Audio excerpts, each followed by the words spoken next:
All right. We are live with Dory Lobel.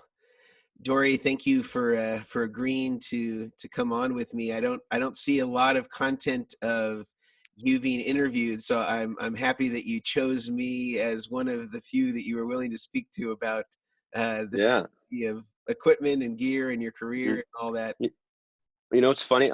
It's this is actually my first podcast interview ever, and probably my first thing of this kind. I'm happy it's with you. I'm a big fan of all your products. Even though we'll get to that, I don't own any, but all my friends use your stuff like crazy. So I'm very familiar. And you and I met a few times and geeked out.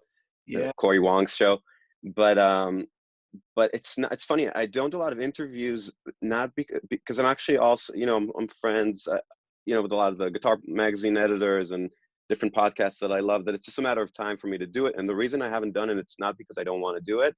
It's because I always joke because I'm a giant consumer of podcasts. I'm one of those guitar geeks where you think I wouldn't be a professional because professional people are too cool for that stuff, but I'm still, and Justin actually is the same way. I'm even worse than him.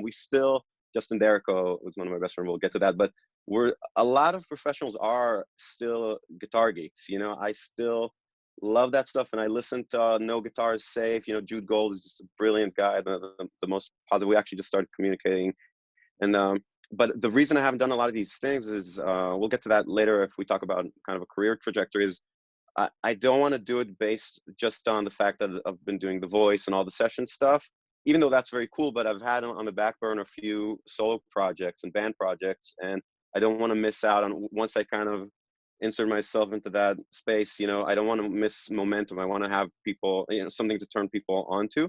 And the reason I'm doing this actually is because I'm happy that you persisted. And even though I still don't really have stuff on my YouTube channel stuff, maybe this will push me. You said it's going to be up tomorrow. So after we're done, I'm going to have a little video set up. I'm going to try to start doing lessons on YouTube because I've actually been doing that stuff before YouTube. When I was a little teenager, 17 years old, when the internet just started, I had a website, DoryLobel.com. Now it's a new website, but I used to do guitar lessons before anyone was doing that stuff because I'm such a nerd about that stuff. But I'm very excited. I always joke that in my mind, heaven would be being in a guitar podcast and just talking about gear and that kind of stuff. I love it. Well, I So think thank you for having me. my pleasure. I think that probably the departure compared to Jude is that it will probably be more equipment centric. Maybe Which is in also great. Jude's it might be a passing sentence, um, Yeah. but He talks about that stuff too. He likes it as well. yeah. Although Jude is, I'd love to have him on here. I know I think he has a Music Man endorsement or something like that, and Yeah. I think he kind of just uses whatever's there. Like they'll do these in Yeah. the hotel room. They're like, all right, we got Mhm. some Well, great amps, and we're just gonna plug into them. yeah, it sounds good. Well, I mean, again, we just started kind of texting. I knew eventually our paths would cross, and I met him in Nam. But I'm such a big fan of his. Not aside from the fact that he's an amazing guitar player and journalist, just his kind of love for the instrument and his spirit. Just so positive, and that's something. It's very. I don't like saying that it sounds kind of cheesy or corny, but like childlike, that childlike love of music. And he's so supportive, and he can play. He has some people who are the most amazing, technically proficient shredders, and some people that are just band guys, and he appreciates both equally. And I'm the same way. It took me a while to get there because I grew up just wanting to be, John Petrucci, Dimebag Darrell, Yngwie Malmsteen, all that stuff. Then Stevie Ray Vaughan, but then now I genuinely love, Kurt Cobain, all those people. It's not that I'm seeing why it's cool. I think it's just as valid, and it's all and I still have all my metal roots and stuff. So it just, when you're younger, you think that maybe you have to exclude some stuff or pick, and as you get older, you see it's not true at all. It's all cool. Yeah, there's some wisdom in sort of the move away from dogmatism or orthodoxy around that you can only play a specific type of Yeah. or specific types of music. Most Mhm. people seem to outgrow that, at least if they're getting enough musical nutrients in their in their experience. Exactly. Yeah. And a lot of people, by the time maybe they do that, they're not.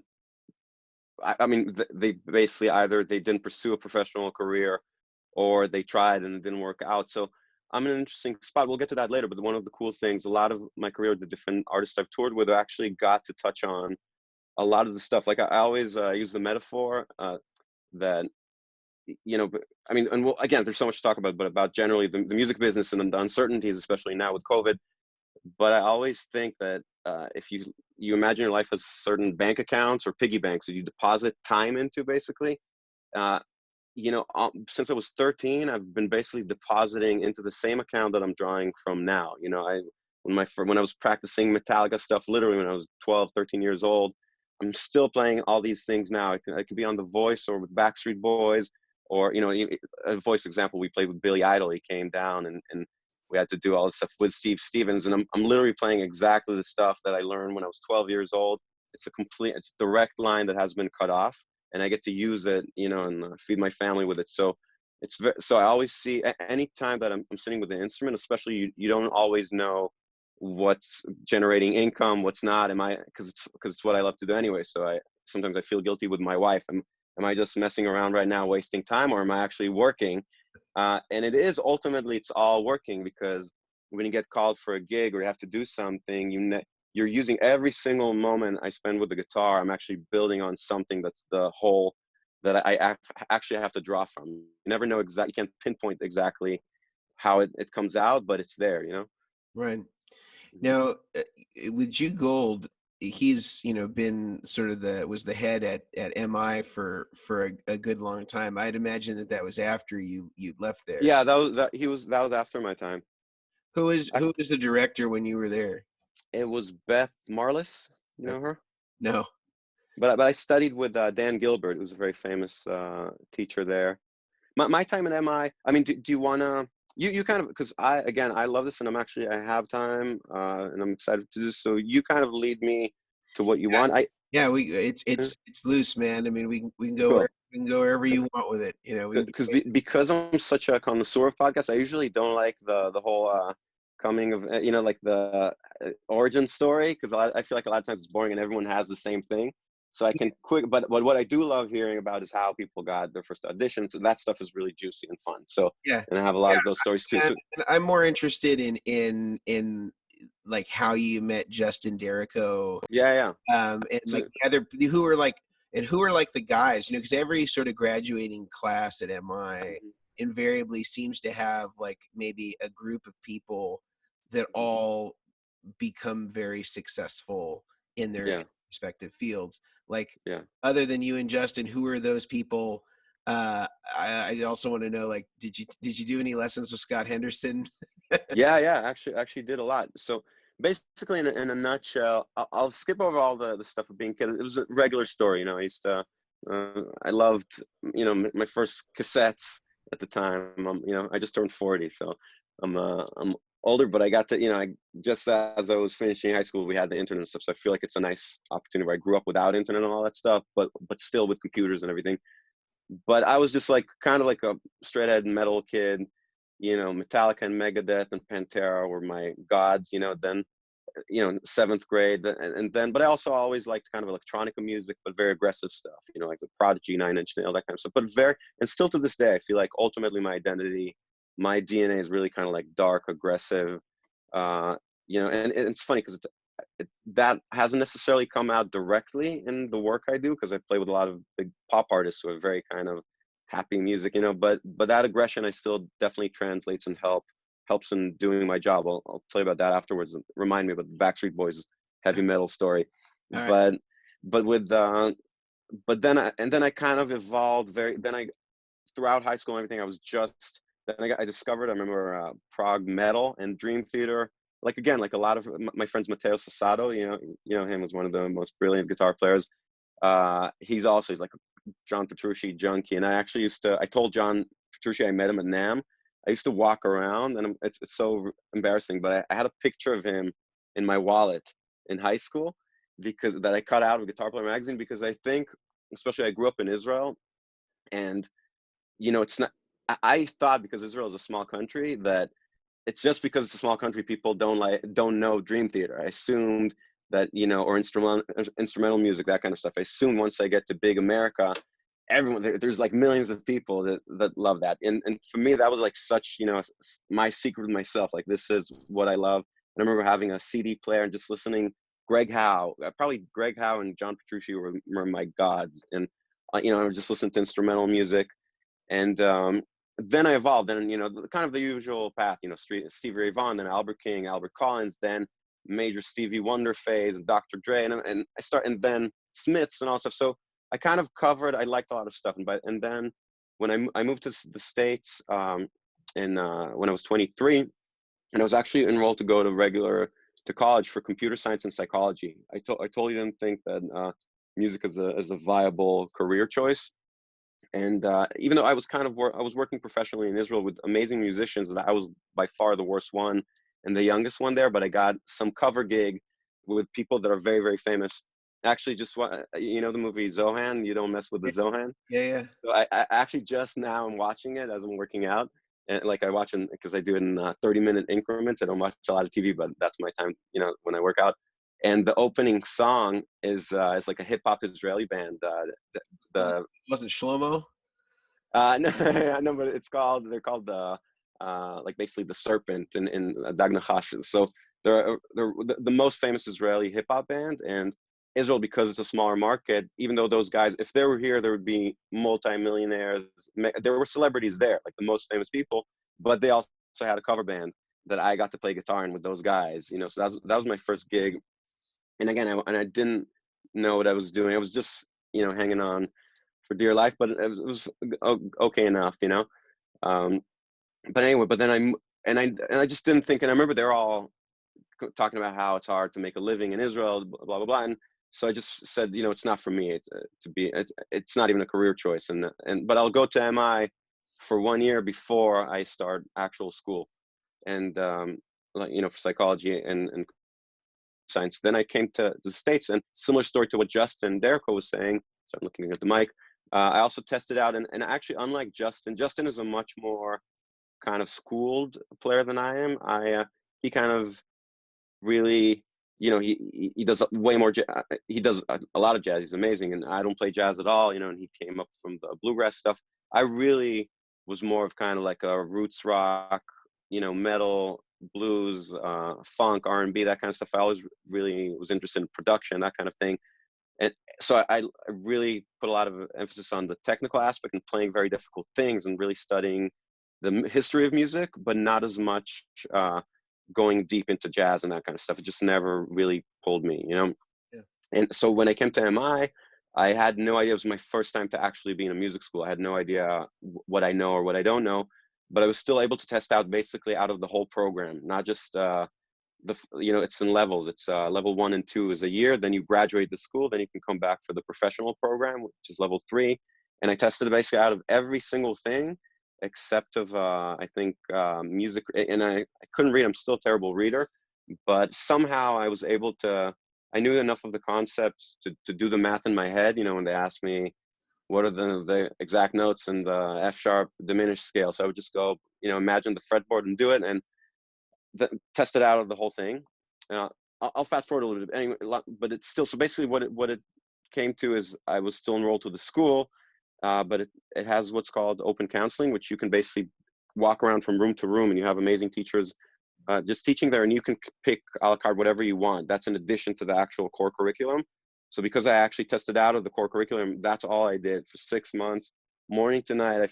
You know, I loved it so much, and I didn't eat lunch. You know, I would just literally play guitar all day, going from room to room with Scott Henderson that you mentioned before, which I loved. I loved all the tribal tech stuff, even though again I'm not a fusion guy at all, but he has that whole Stevie Ray thing, and he was super cool. But whenever we would jam, because we actually played a lot together, I would always be putting myself down, you know, saying like, I don't play jazz, and I feel like my dynamics are all over the place as far, you know, as like, you know, we have certain ideals that we try to get to as kind of studio guys and perfectionists.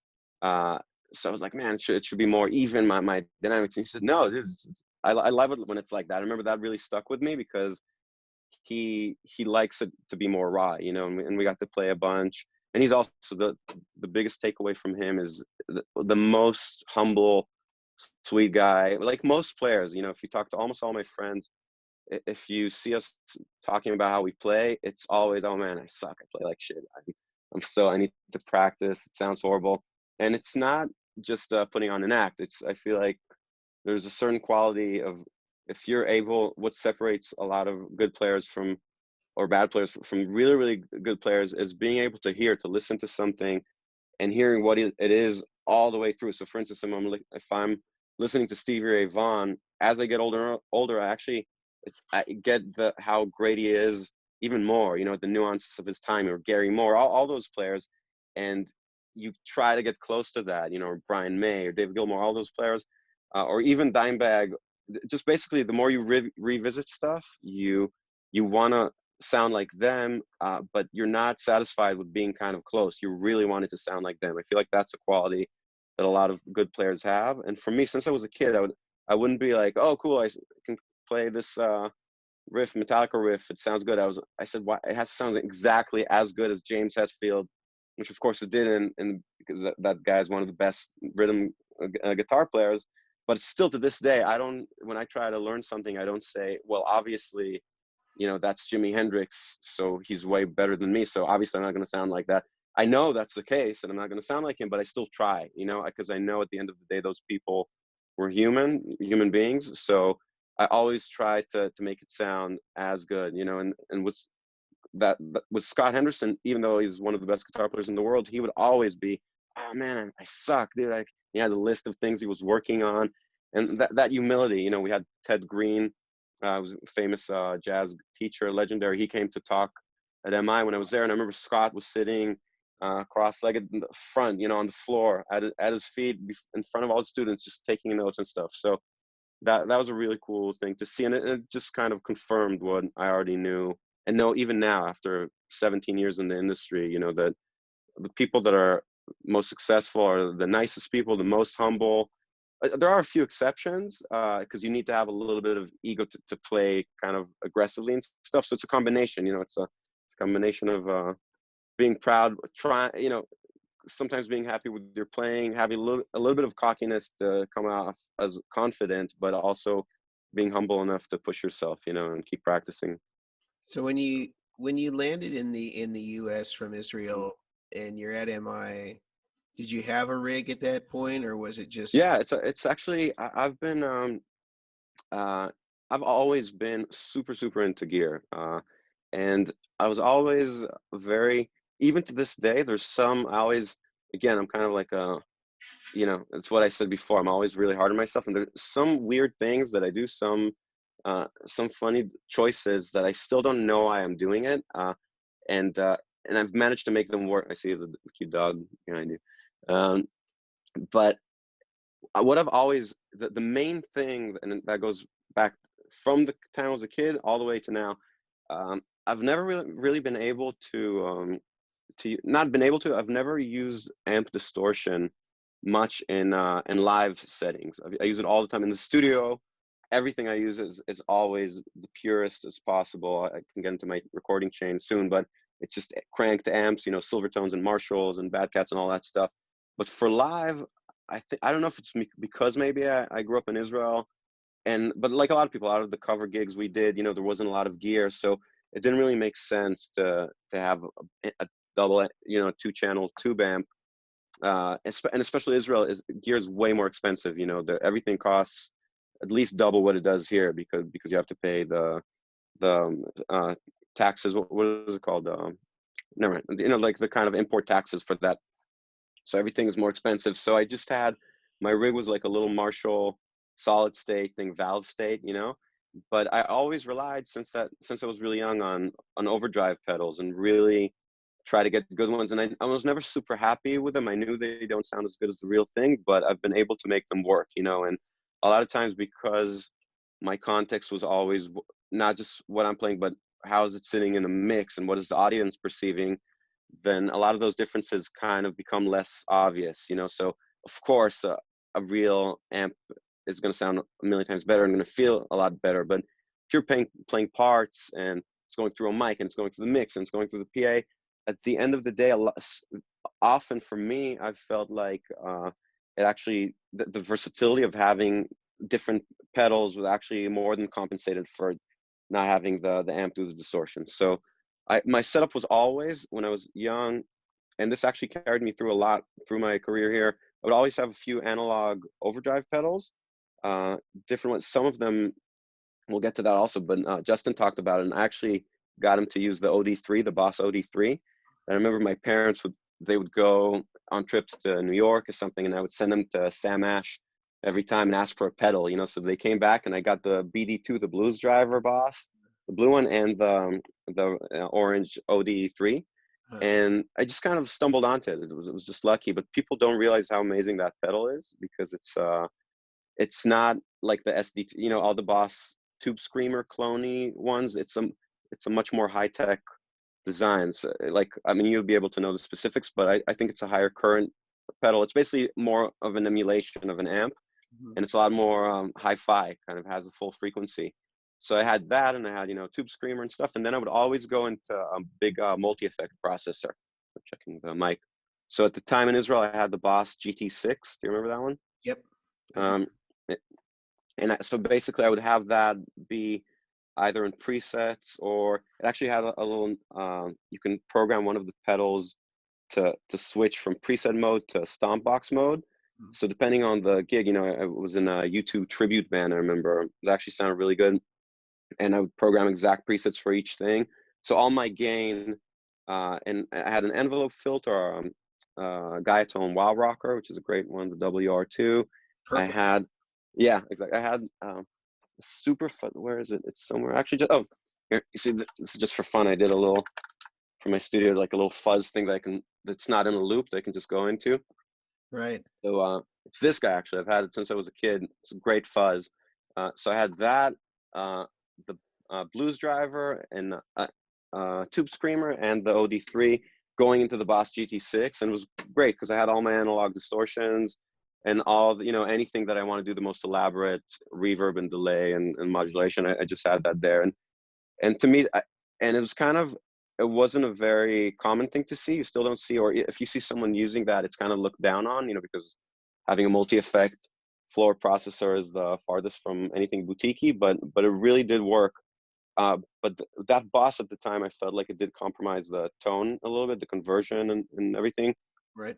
And then I had that same type of rig all the way until I was doing Backstreet Boys in 2009, all throughout my whole career. But I had the Line 6 Pod XT Live, Yep. which is actually the same sounds as the M9, that I saw David Grissom talked about. So Yeah. I had that, but I had a really nice big board with tons of like analog compressors and anything that needed to be analog, and a few different things, but and even analog delays. But when I needed to have a one press full sound, I would use that and the multi effect, because I do love the programmability of kind of more elaborate machines.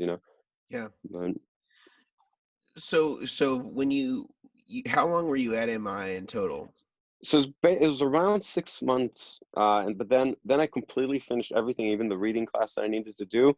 But I was basically in America for a year, so I still kind of paid to be able to go and do all the the live playing workshops that are called, and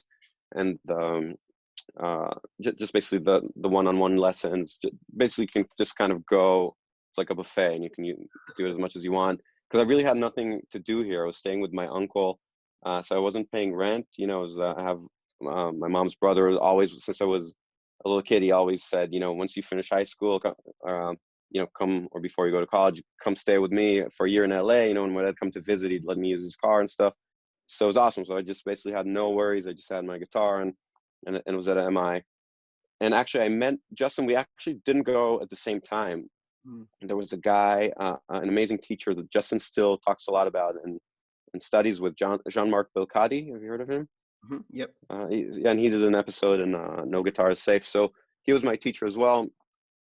And even though he was much more jazz oriented, I always felt a little bit like a fraud out there, because I never had any interest in properly. I always joke, and it's true, I don't know one jazz standard. I've never opened a real book, and I really appreciate that stuff. Just for whatever reason, even though I tried and I knew I had to do it, something in my being didn't pull me it just seemed like it wasn't me, and I knew that you're supposed to do that if you want to be a professional guitar player, but all the strength in the world, and I love Wes Montgomery and Pat Martino and Pat Metheny, loved them, and I transcribed a bunch of solos, but it didn't stick, so even with Jean-Marc, I always felt like I'm kind of wasting his time because he's such an advanced teacher. But he, again, kind of like Scott Henderson, they always, I was kind of like the rock funk shred guy, and also very into Robin Ford, I know is a Vertex user. Um, so, but I kind of had a connection with Jean-Marc, and then he taught Justin after I already left the school. But at the time, I was also, I kind of, the MI has like the playing competition of the school, and again, to my surprise, actually, I won that thing because I never felt like I was kind of like a little bit more of a rebel, not rebel in the sense of I love the school, but I was not the typical music student, who was doing everything and the fusion stuff. There's certain things that I loved, which I knew exactly what they were, the country and the R&B and the funk and the rock, but I didn't do a lot of stuff. I wasn't like a very super well-rounded player or student, but still, I actually won this amp there, that 70s Marshall. It's a JMP Is it a 50 or 50. okay? There, It's a 50, and it's funny because at the time that's the best one to get. yeah, and it's funny, they had the competition. They said it was modified by Mike Soldano, and because it has an extra little click switch on the side here. Okay. And I thought it was an extra gain switch, and it's amazing, an incredible amp. And I had Dave Friedman, who I use this stuff, is actually sitting on top of it. I went to Dave's shop. That's another funny little story on its own. I got the Brown Eye 50 Deluxe. That's a new one, and it's still at my house. I felt like the vintage Marshall had a little bit kind of more juice, like a little more kind of a voice, like a mid-range that speaks, So I told Dave, I said, can I come to your shop and maybe you'll see if we can do something to check it out? And then I brought my Marshall. First of all, he opened up the Marshall to see what's going on there, and he said it's not a Soldano mod because he's able to know, he knows by the handiwork and by the little trademarks and stuff like that. So he said, no, that's not a Soldano. I think that's a different mod. And all it is, by the way, it's basically like a treble bleed for the master volume. So it functions like a gain knob because basically just letting more sound through if your master is not all the way. So, but you totally feel like it's a gain knob. But then what he did is he has a trick which he does. He has an AB head switcher. Do you know about that thing that he does? Huh. No, I don't know. I don't know what he's doing. Yeah, so he basically has an AB thing, and on just a regular foot switch with no light, and he plugs both amps, and he tweaks it and stuff like that. And he told me get a sound in your vintage Marshall that you like, and I got it. And then he goes to he tweaks it, and then he starts going click click click click, so you don't know what you're playing anymore. And after a few times of tweaking, he was like, "Which one is yours?" And I was sure that he's not going to be able to trick me. And then I was playing. I was like, "Man, this sounds awesome. This has to be mine." I was like, "This is mine." He was like, "No, sorry, that's mine. That's the Friedman." So I told him, "Dude, okay, I can't argue with that. Like, you just if that it sounded you made it sound identical to the vintage Marshall." Nice. And the amp has a lot of different knobs on the switches and stuff. But that was a fun experience. So anyway, I won. Sorry, you'll have to rein me in a little bit because yeah. What did you play? What did you play to win the competition? The competition, it was actually, I also actually remember we had it was, you had a few backing tracks. It was kind of like the Guitar Center, they have the Guitar Center competitions as well. Yeah. Which you choose a backing track and then do stuff. But I remember I just basically did all my stuff. It was like some rock stuff. Then I actually had my Boss GT6 and programmed a bunch of kind of U2 delays for some ambient stuff, but did it with gain, so it didn't sound like super edgy, but sounded rhythmic, more like the Nuno Betancourt stuff, the Flight of the Wounded Bumblebee. Yeah. And just played a little bit of everything, I remember, and I won that thing, and I got that amp, and I remember one of the things it's a funny story that always stuck with me. One of the teachers there, when I moved here, I actually got like super old for $3,000. I got a super old Lexus, but it was one of the high-end models that they had. It was like the top of the line, but super old. So it was still cool, but it literally cost me $3,000. And it did not, the radiator didn't, it kept leaking all the time.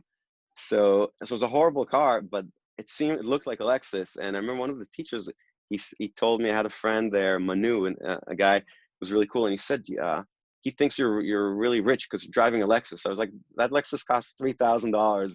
And then one of the teachers actually took me aside before the competition, and I remember that stuck with. That's another little lesson about kind of the how you don't want to be in the music industry. And I remember he told me, he said, do you, I remember he said, "Can we talk for a second?" And I said, "Yeah."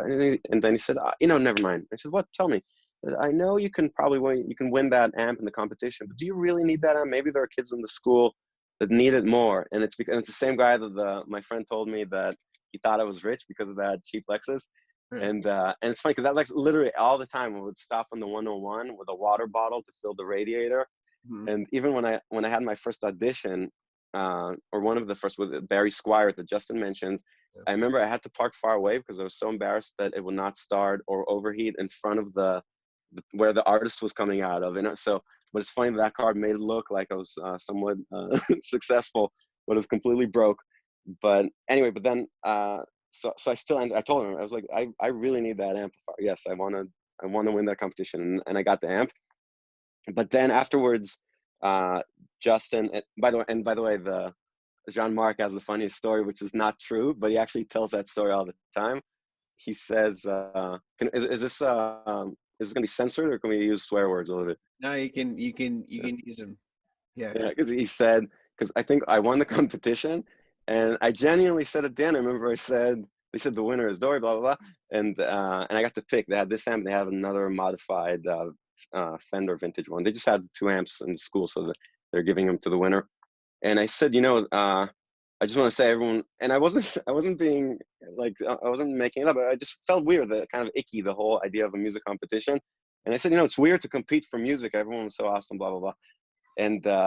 And I remember Beth Marlis, the head of the guitar department, she said, "We know, but that's the way it is. We have competitions, and we know it feels a little weird to have a competition. But do you still want any of these amps?" And I said, "Yeah, of course. I mean, I'll take the Marshall." And so that was the story. But Jean-Marc tells it. He says he's French. He said, "He came up.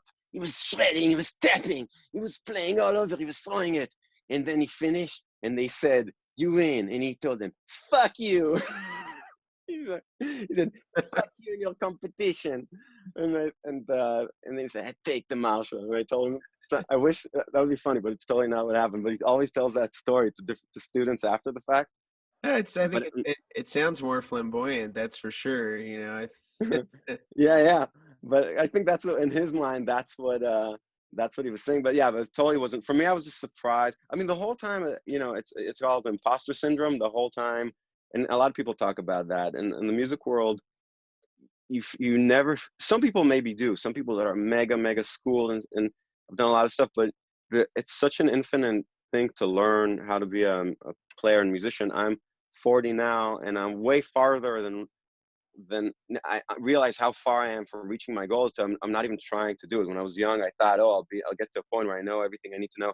Now it's like you give me 10 lifetimes and I won't be able to scratch the surface of what I want to do. So Right. it's but at the time, I remember I always felt like, you know, I loved MI was incredible for me. It was one of the most fun times in my life. But I felt like, again, like I was getting what I could out of it, but I didn't come out of it, for instance, a great reader or anything like that, because it just really, you have to incorporate something into your actual career for it to really be good. That's the only way to practice. There's only a certain amount where you can progress if you're artificially practicing it, if you're not implementing it in the real world.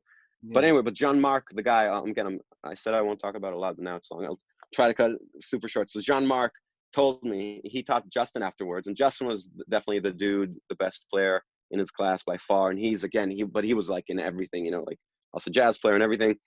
And Jean-Marc just said, you guys need to talk to each other. You badass, you need to talk, you need to be friends. And literally introduced us. I came to visit after I was done, and actually have a picture, I think, from that day. It was really funny. And I just met Justin, and we stayed really good. To this day, he's one of my best friends.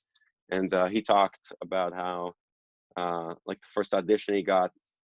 got was You got when I got called. yeah, you got you turned him on to the gig.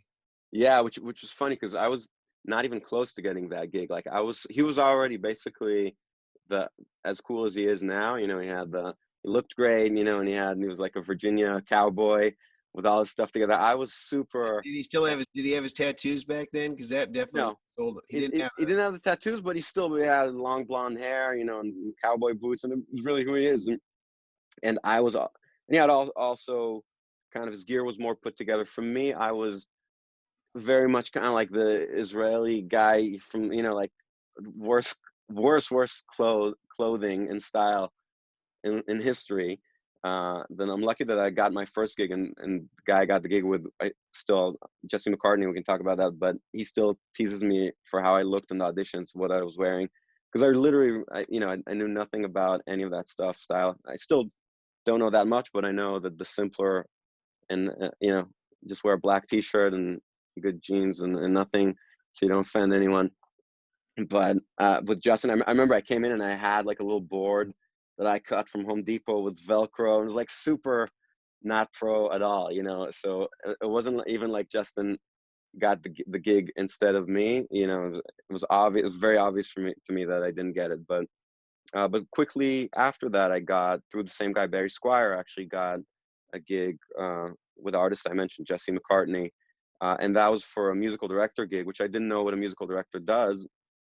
But it's funny how you kind of end up where you need to. I really hit it off with his management, with him, and with the people at Hollywood Records. He was kind of like the new, kind of like not similar to the trajectory to what Justin Bieber was when he came out, but at the time, and he also had a #1 album and platinum #1 songs. But it at the time there wasn't as much social media and stuff. I think if he came out now, he could very well have been Justin Bieber, but he's still sustaining an amazing career all the way to this day. We're actually still working together all the time, which we can touch on about the future of the music industry because we actually do some interesting things. But yeah, but then I got that gig. Luckily, it was a long auditioning process with a lot of great players. I remember that came through. I'm not going to name them, but a lot of people that I know who were amazing players who had gigantic gigs. But I think because the gig was for musical director with Jesse, and this was very soon after Justin got that calling gig. This was 2004. So basically, I think part of the thing was to show some music that I've done, and I I'll touch on it in a second, or actually I'll just say it and not touch on it. But my friend was an editor for NBC. He kind of got an entry-level job, actually just logging videos, you know, where they have, it was the Olympics in 2004. So my friend had to log in and timestamp everything. And he overheard that they're looking for music they're not happy with the music for one of the promos. So he asked me if I wanted to do something. And I did something really quickly and sent it to him within an hour, and it actually made the commercial. It was like a heavy metal, Limp Bizkit style thing of Mission Impossible for Michael Phelps. Uh-huh. So I did that, and it didn't. It was definitely life changing as far as breaking in. Not because it gave me that many opportunities or that much money, which it didn't, but just seeing my commercial, because they ran that commercial nonstop, and and I'm big Tonight, Conan O'Brien show and fan, since we have it in Israel. I did most of my practicing watching the Tonight Show and Late Night with Conan O'Brien, and then they would play my Michael Phelps commercial all the time.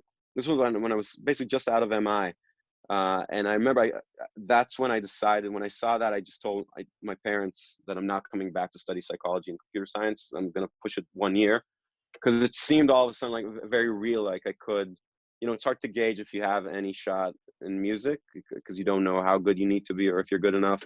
But that was a very validating thing when I actually would hear, I remember seeing Jay Leno, and right after that, my music, people talk about the first time they hear their own playing on TV or on the radio. So that was a big moment for me. I remember where I was, and I made the decision to stay another year. And when I got called for the audition with Jesse McCartney, they also, because it was to be musical director and put his whole show together and everything, it was more of a holistic thing where they listened to a lot of my music. And maybe 4 months later only, they actually called and hired me, because they were just basically looking at a lot of people. And that's where my career really started, from 0 to 100. And I've been basically, that was a start, and I'm still kind of writing that same thing, even though it wasn't all necessarily connected, but it was kind of similar with the way Justin got the calling. I got the gig. The next thing I'm, you know, at Hollywood Records, arranging all of Jesse's songs from his upcoming album on acoustic guitar. I didn't even have an acoustic guitar with a pickup. I had a Martin D1 that I bought, vintage. Are you from LA? Santa Barbara area, but yeah, Okay. the only place you could go guitar shopping that with Yeah. anything meaningful was in LA. So Yeah, because I remember Vintage Gear, the store next to Guitar Center on Gardner. That was, uh, the one off of Sunset. yeah. There, I mean, there was next, there was Voltage Guitars, Vintage Gear, Yeah, and then Mesa uh, Hollywood was across. exactly. Which all, I mean, Mesa Boogie, I'm still they're there, and I love those guys to death. And I Yeah, got a lot of my best guitars from them. they had I can't remember the name of the place. It was like if you're facing Guitar Center, it was to the left, and it had the best pedal selection. It had all. Yes. So the corner one was Vintage Gear, and that was kind of my store. And I learned some, actually one of my, still my favorite people in the world, one of my best friends, Matt Chait. I don't know if you know him. He's in Nashville now, but he used to work at Vintage Gear, and he's an amazing guitar player himself. He was on a lot of big sessions and stuff, but I learned so much from that guy because he's the one who taught me about what real tone is. I remember he told me, we're jumping around a little bit, but I remember I came to the States. This was before IMI, and I didn't have gear. You know, I just came here with a Hamer, which is now it's in my house, not in my studio, and literally nothing. Maybe a few pedals, no amp, nothing. And I needed a guitar to start MI, and I looked everywhere. At the time I was a Strat guy, so I knew I wanted a great Strat, and I went to all the stores. And I ended up getting a Stevie Ray Vaughan Strat. It's a cool guitar. It has different pickups and stuff, but it's like my backup E flat Strat now. But Matt, I remember he told me, he said, if you want tone, go across the street to Mesa Boogie, get a 112 cabinet, because the cabinet doesn't have to be vintage. Just get like their recto cabinet. You know, it's an oversized 112. It's really small, but sounds great. He said, get that and then get a vintage head. And I got a silver tone and an amp. Is it here? It's here. I have one of the first Mesa Boogie Mark Ones. And this was very inexpensive. It was $300 for the silver tone and $1,000 for the Mesa. And I remember they told me, they said usually like they're super purists there at that store. They were, so they said normally we don't like Mesas, but this Mesa, it's one of the ones he built in his garage, and it sounds just like a souped up Fender, but it's the same one Carlos Santana used to use. So I got that one, and that was basically those. And actually, a Music Man, one of those '70s heads. Also, I got it for $300. So that was my rig. I didn't do a lot of live work, but to record, I basically had 3 heads and the Mesa Recto cab, which Scott Henderson actually told me, instead of building an ISO cab, just if you have just the cab, it doesn't get hot, so you can cover it. Because if you have the actual amp, you can't close it up because it needs circulation. But I just bought it. I used to go to Home Depot, buy literally 10 moving blankets. So I just dumped them on the cab and really took all the noise out with an SM57 with a speaker cable outed, and I had a little computer, and that was my rig for a long time, And but I mentioned Matt Chait. So he worked at that store, and he's still one of my good friends. And he designed this fuzz pedal. It's a prototype that they never went into production, but really smart stuff. It like has a built-in volume attenuator, so you can do that thing where you clean up the fuzz with your guitar, but actually it has it built into the pedal, and you can preset 2 of them. So I forgot why we're even talking about this now, but that's oh yeah, I didn't have an acoustic guitar when I got my first gig. So I literally had to call Taylor Guitars, ask if I said I just got a gig and I need a guitar. So they let me borrow one, which I ended up buying, which I still use that one. But when I got that gig, it went, then a week later I was going all over the country to all the radio shows, to do morning shows, just Jesse and myself. And then we went to Italy and to Europe, and my parents flew from Israel to see, and I remember he was very, very big. He still has an amazing fan base around the world. But my parents thought there were protests, and because they couldn't get to our hotel, and they were sure. They said there's something going on. And they said no, they're here for our show. And I remember they freaked out, and they spent a weekend with us in Italy. But that was nice because it was kind of really, and I never really had local gigs in LA. It's funny, never. I never played a club here. I did it in Israel a lot, but I was just here, and I was lucky to get like a major gig and start touring and stuff. And that led afterwards to the Backstreet Boys, which I did for a long time, and then Colby Calais I did for a few years, and then The Voice 2013. The last 7 years I've been doing The Voice. Yeah. And what when you went to Backstreet Boys, what era was that? Was that in the mid 2000s or? So that was it's I basically, when I was with Jesse, we got to open some shows for Backstreet Boys. It was a deal with their management because Jonas Brothers, now they're gigantic. Uh, they were new and they were the same management as Backstreet Boys, so they made a deal where they get to open for us on 7 shows for Jesse's band, and then Jesse gets to open for Backstreet Boys in Europe. You know, we did Wembley, all those big shows, and I remember at the time I was way more ambitious than I am now, and now, you know, you get older and you get kind of complacent. But at the time I was super hot-headed. You know, I wanted to network and all that stuff, and I knew I looked. And it's funny because Backstreet Boys, even though I was into heavy metal when I was a kid, I always thought Backstreet Boys were really cool. I was never a major NSYNC fan, but Backstreet, they were kind of like Boys to Men to me, and I loved Boys to Men. You know, I always loved R&B and Bobby Brown, that kind of stuff. Yeah. So what I always thought that, and Backstreet, they have AJ's kind of like a rock dude, you know, and they all love Chris Cornell. Nick Carter is actually a mega rock guy. Really, really cool people. And so I was really excited. And this was pretty quick. This was 2005, so it was only maybe 2 years within moving to the States. And so we were their opening act. But I remember I was just like so impressed with their band is amazing. And it's the musical director is Kevin Antunes, who's the biggest in the world. You know, he's been doing Madonna and everything. He's major, and he does all the Justin Timberlake stuff as well, or at the time he did. But I remember when I met him, it was really important for me on that tour to try to kind of pick his brain about stuff, and you know, and catering, to talk to him and everything, and try to make a good impression, like people should do. I don't do it anymore now. Now I'm just I don't know. It's just you get a little less driven about not, if there's networking that happens organically, that's my favorite thing. I love connecting with people and making friends, but that the act of trying to do stuff where you feel like you really want to get a job or something like that, some people still have it going. I kind of lost that muscle a little bit. I think it's all the people on The Voice that happens to you, because you're in your own bubble and you're fortunate to be making good living and stuff, and you feel isolated and you feel like you don't really have to do it, you know, so, which is a nice place to be in, but it's not. But I'm, as advice to other people, I say don't be like me. Like, you should be out there and network more. But at the time, I was really kind of like, you know, trying to network. And I remember even specifically, we would jam before shows, and I would really, you know, whenever the Backstreet Boys band, the musicians would check our sound check out, I remember it was really important for me to like play well and everything. And sure enough, um, at the end of that tour, I went to visit my family in Israel because it was in Europe.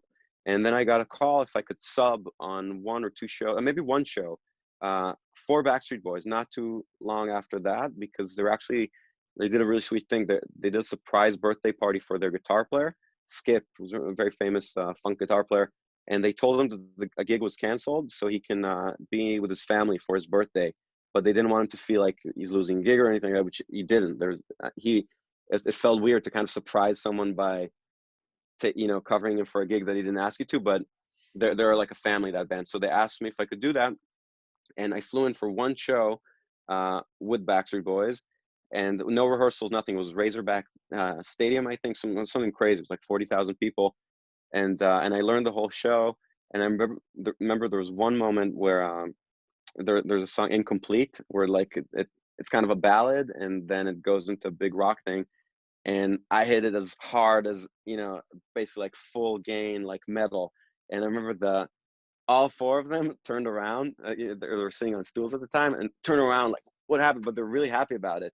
And to me, that's another moment that sticks out, because I played that differently. The whole band was from kind of Minneapolis funk, and they were amazing in that, you know, but they didn't approach it as rocking as I did specifically in that moment, and they like it, you know, especially also when it's nice to change some stuff up. But then, so that was that. I did the gig. It was great. I remember hanging out with them, and that's it. And then I haven't heard from him for a couple of years. And then 2 years later, I got a call from their tour manager that the whole band that was playing with them at the time that I filled in with they got the gig to do the Justin Timberlake stuff when he was at his absolute height, you know, when Future Sex Love Sounds, that album came out with Timbaland. So they all moved as a unit to Justin. So Backstreet Boys needed a new band. And it was funny because they were looking at people for a while, I think, and auditioning people. And then the tour manager, Andre Morales, was an amazing guy.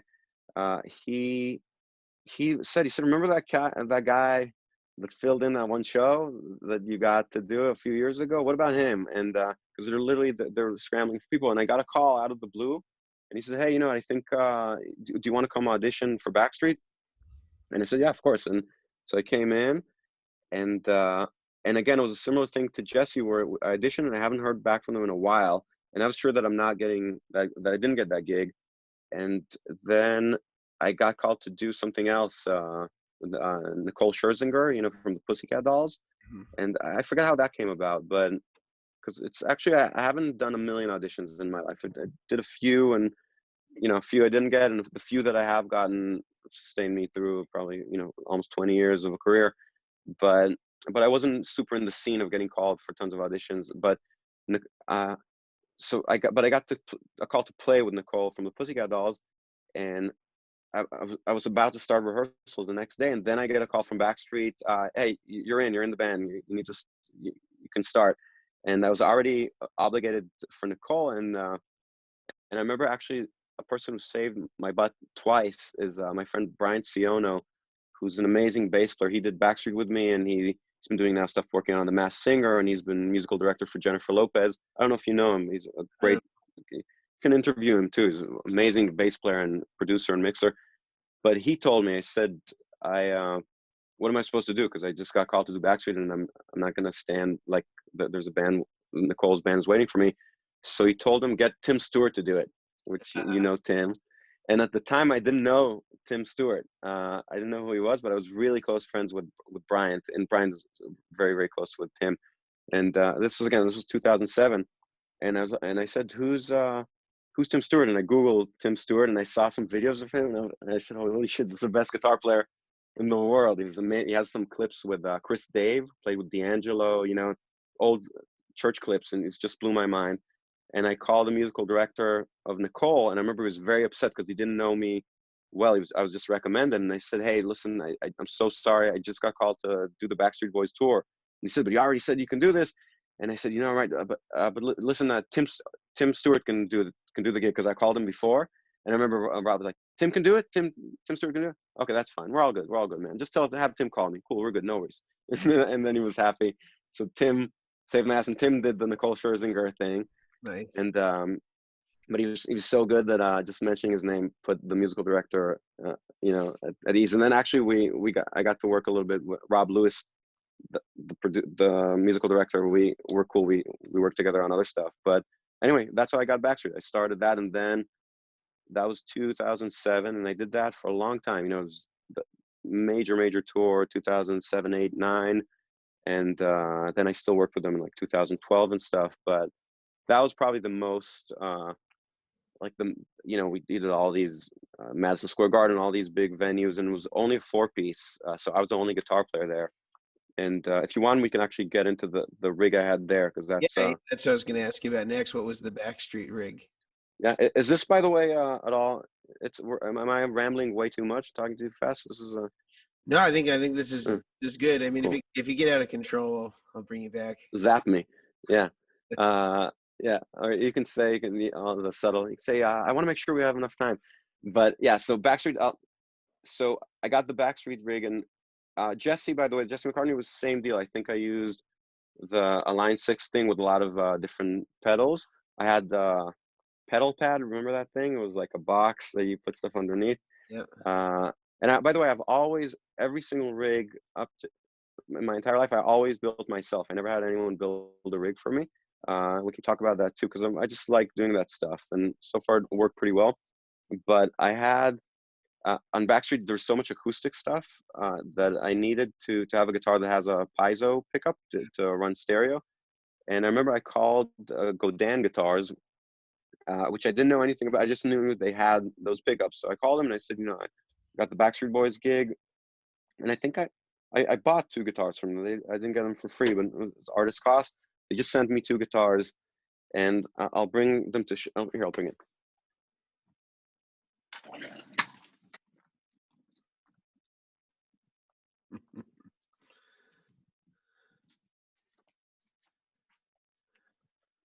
So nervous that people are going to say, why does that guy talk so you know how people see Phil X's clips, and people always uh, they don't understand that he's just super high energy. And people always say, I wonder if he's high, and he's not high. He's super straight edge.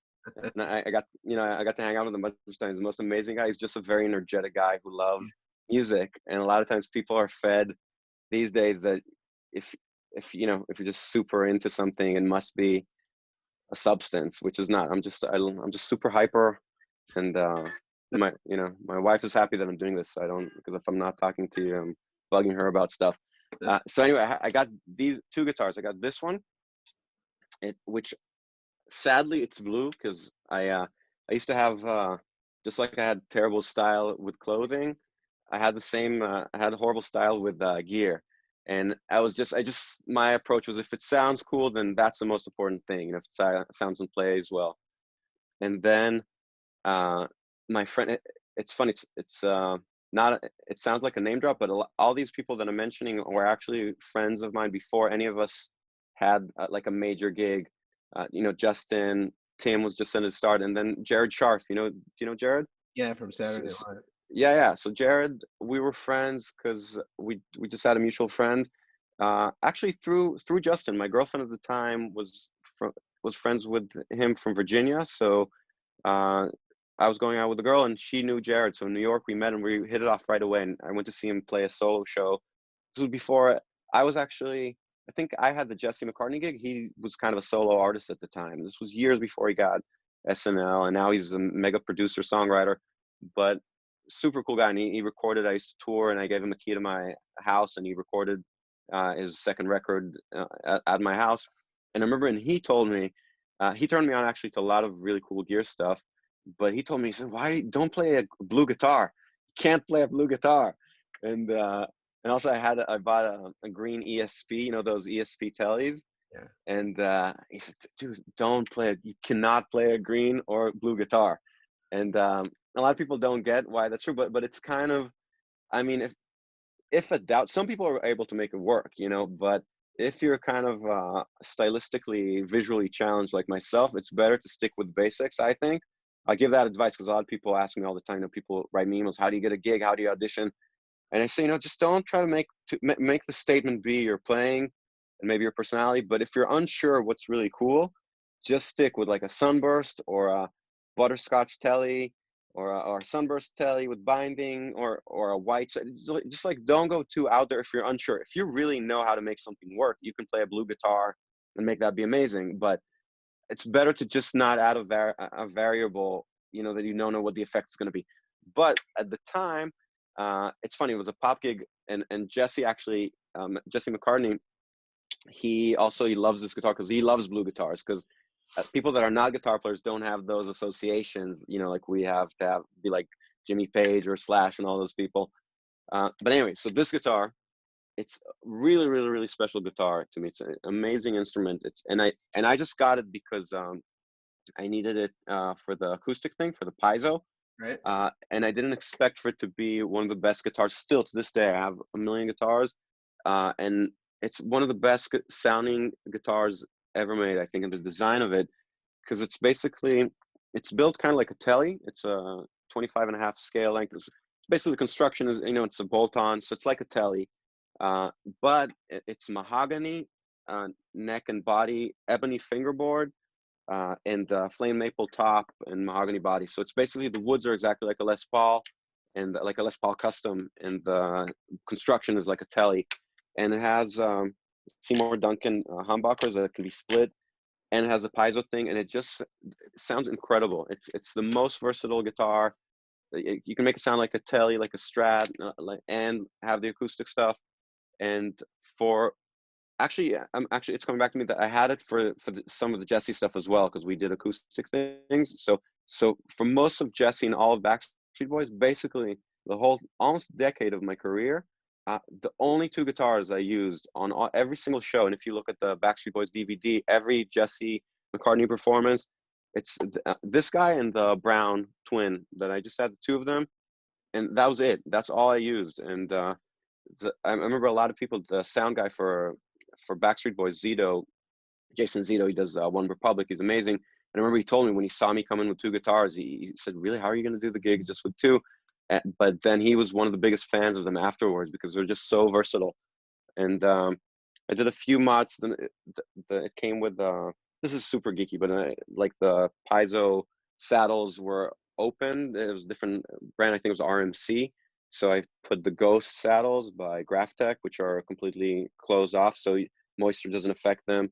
But other than that, everything's completely stock, and you can. This is also a great system where to get the split neck, you just go here, one next to the neck pickup, and split bridges here.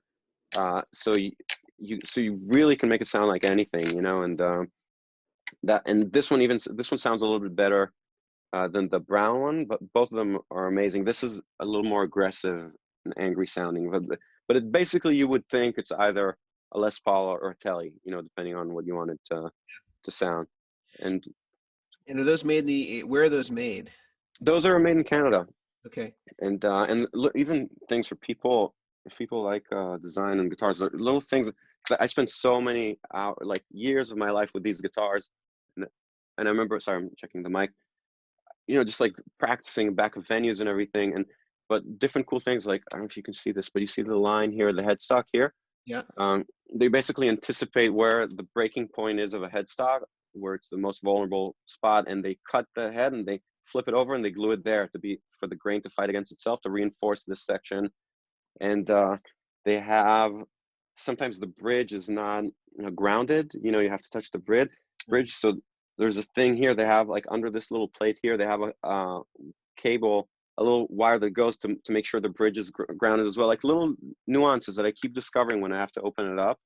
Right. And it's really, really well made, stays in tune. It's their own proprietary tuners.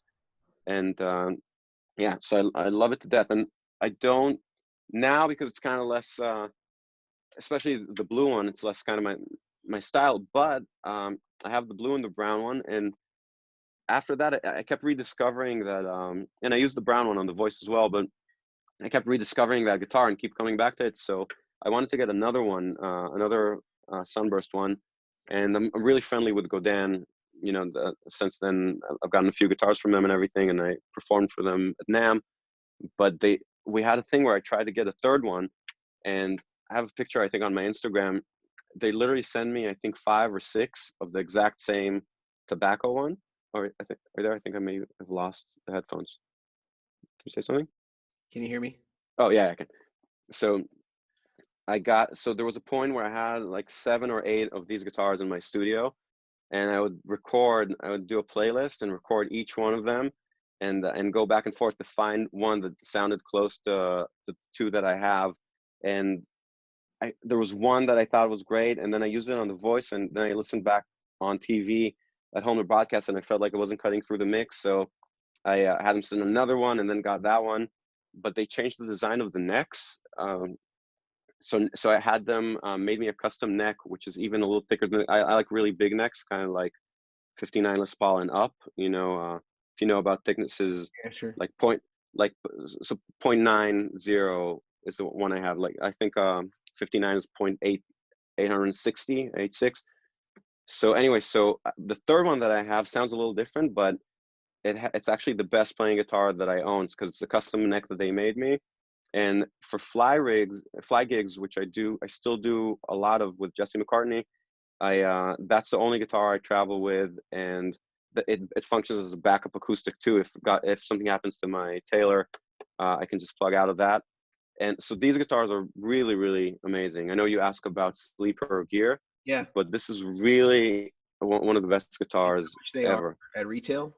Yeah, not a lot at all. Brand new. This one is a double A top, even though it's really nice flame. Yeah. I think it's barely $1,800 or something. The triple A, my other one, is a triple A top, which is like maybe low 2000s.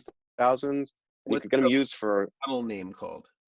the model LGX SA, and the LGX, they have a tremolo one, but the body is made of maple. SA is like the bridge, the Les Paul Tune-o-matic bridge. And yeah, I mean, it's an amazing design. To me, that's probably oh yeah, This one. to me that is the ultimate design. And the most important thing is it looks modern, but it sounds like a vintage guitar. I do not like modern guitars. If it was up to me, everyone would just play either a Les Paul or a Telecaster, period. And it sounds like that. It sounds super. The pickups are gorgeous, Seymour Duncan vintage style sounding pickups. So a really, really amazing guitar. So that's that, and that's what I Oh yeah, they here. got a tremolo version. Yeah, but this one, the tremolo is because the woods are different. I think the back is maple or something like that's a Canadian maple. This one is the most traditional one. I wonder how much these go for if they're like sleepers on Reverb. Like if Cheap, super cheap. Like I think maybe you can get some for like $1,200. let's see, it's gonna be the sleeper all in one. Yeah, I mean, it's really they're incredible. Let's see. Wow, there you Yeah. go.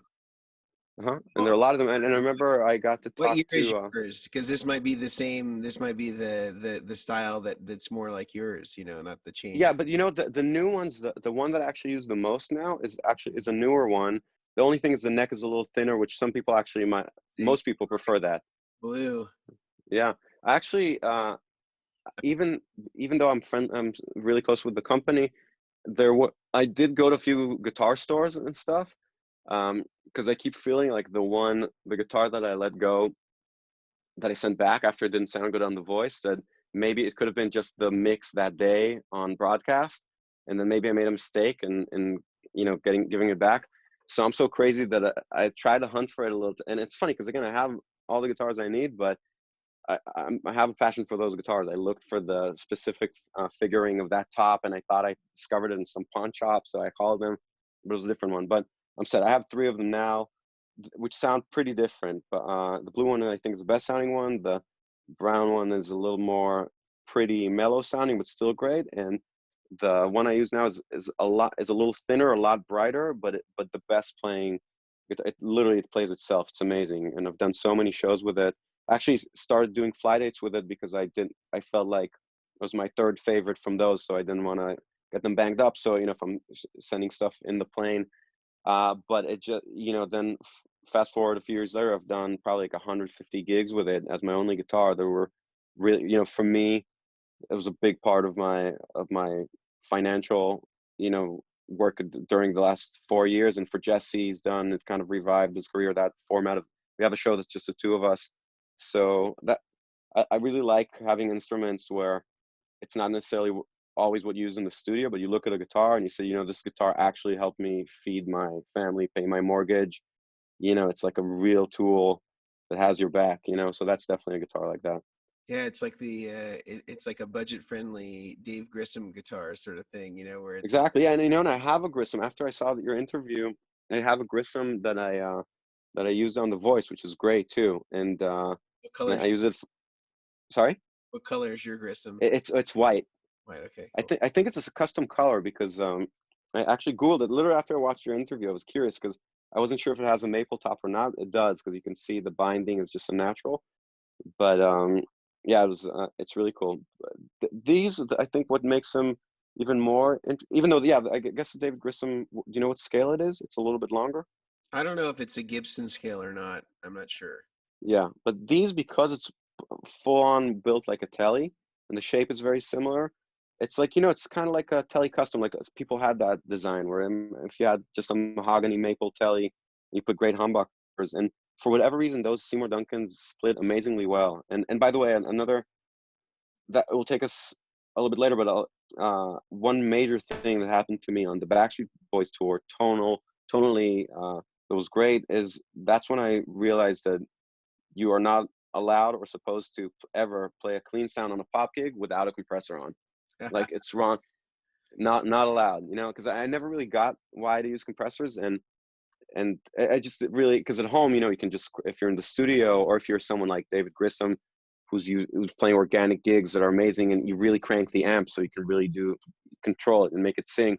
On a lot of the pop gigs that I do, there's not, maybe it's just me, but I feel like most people that do what I do are the same way. You don't get that much dynamic variance. You know, you have to have the sound to be exactly what it is at the level you need it to be. You can't really play, you can't have the amp be too juicy and stuff. All the stuff you wanted to do in the studio, it gets a little too out of control if you're doing it for the voice or for a tour and something like that, especially when you have to switch between sounds. So for me, I realized that if you're in a single, I would split the Godin to, you know, single, either neck or bridge. And at the time I had a Boss compressor, which I don't use, but it worked for that, you know, because every time, because Backstreet Boys, all these iconic big riffs and stuff, and it worked great. Like I listen to YouTube that you know, there's Live at the O2 Arena, all those songs, and it's just one guitar, it's just me, and you can hear the acoustic and electric, and it's still, I think it's one of the best tones I've had. And I just used 2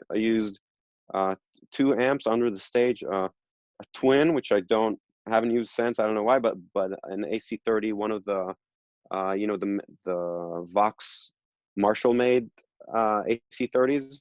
There Yeah, was a time, mid-90s. you know about those? Yeah, I have one. Yeah, exactly. Have one in the showroom in Burbank. Yeah. They're, So I have 2 of them as well, and we rented. I love those amps, so we just had 2, and the twin was just because it's, why not? We just had it, and I went to both of them, cranked pretty loud, and we had it in stereo, and it sounded really good. nice. So yeah, so that's what I was doing on Backstreet. Yeah, that Godin guitar I think is a good sleeper one to consider. That Hmm. you know, clearly it's a good choice. It's a good, Yeah, and again, yeah, that's the kind of thing for me. I always I don't know. It's always kind of like a battle between wanting to do the, like, you know, you can't go wrong if you're playing a Telly or a Les Paul, and the Friedman or a Marshall, you know, like a Bogner or something like that, or divided by 13.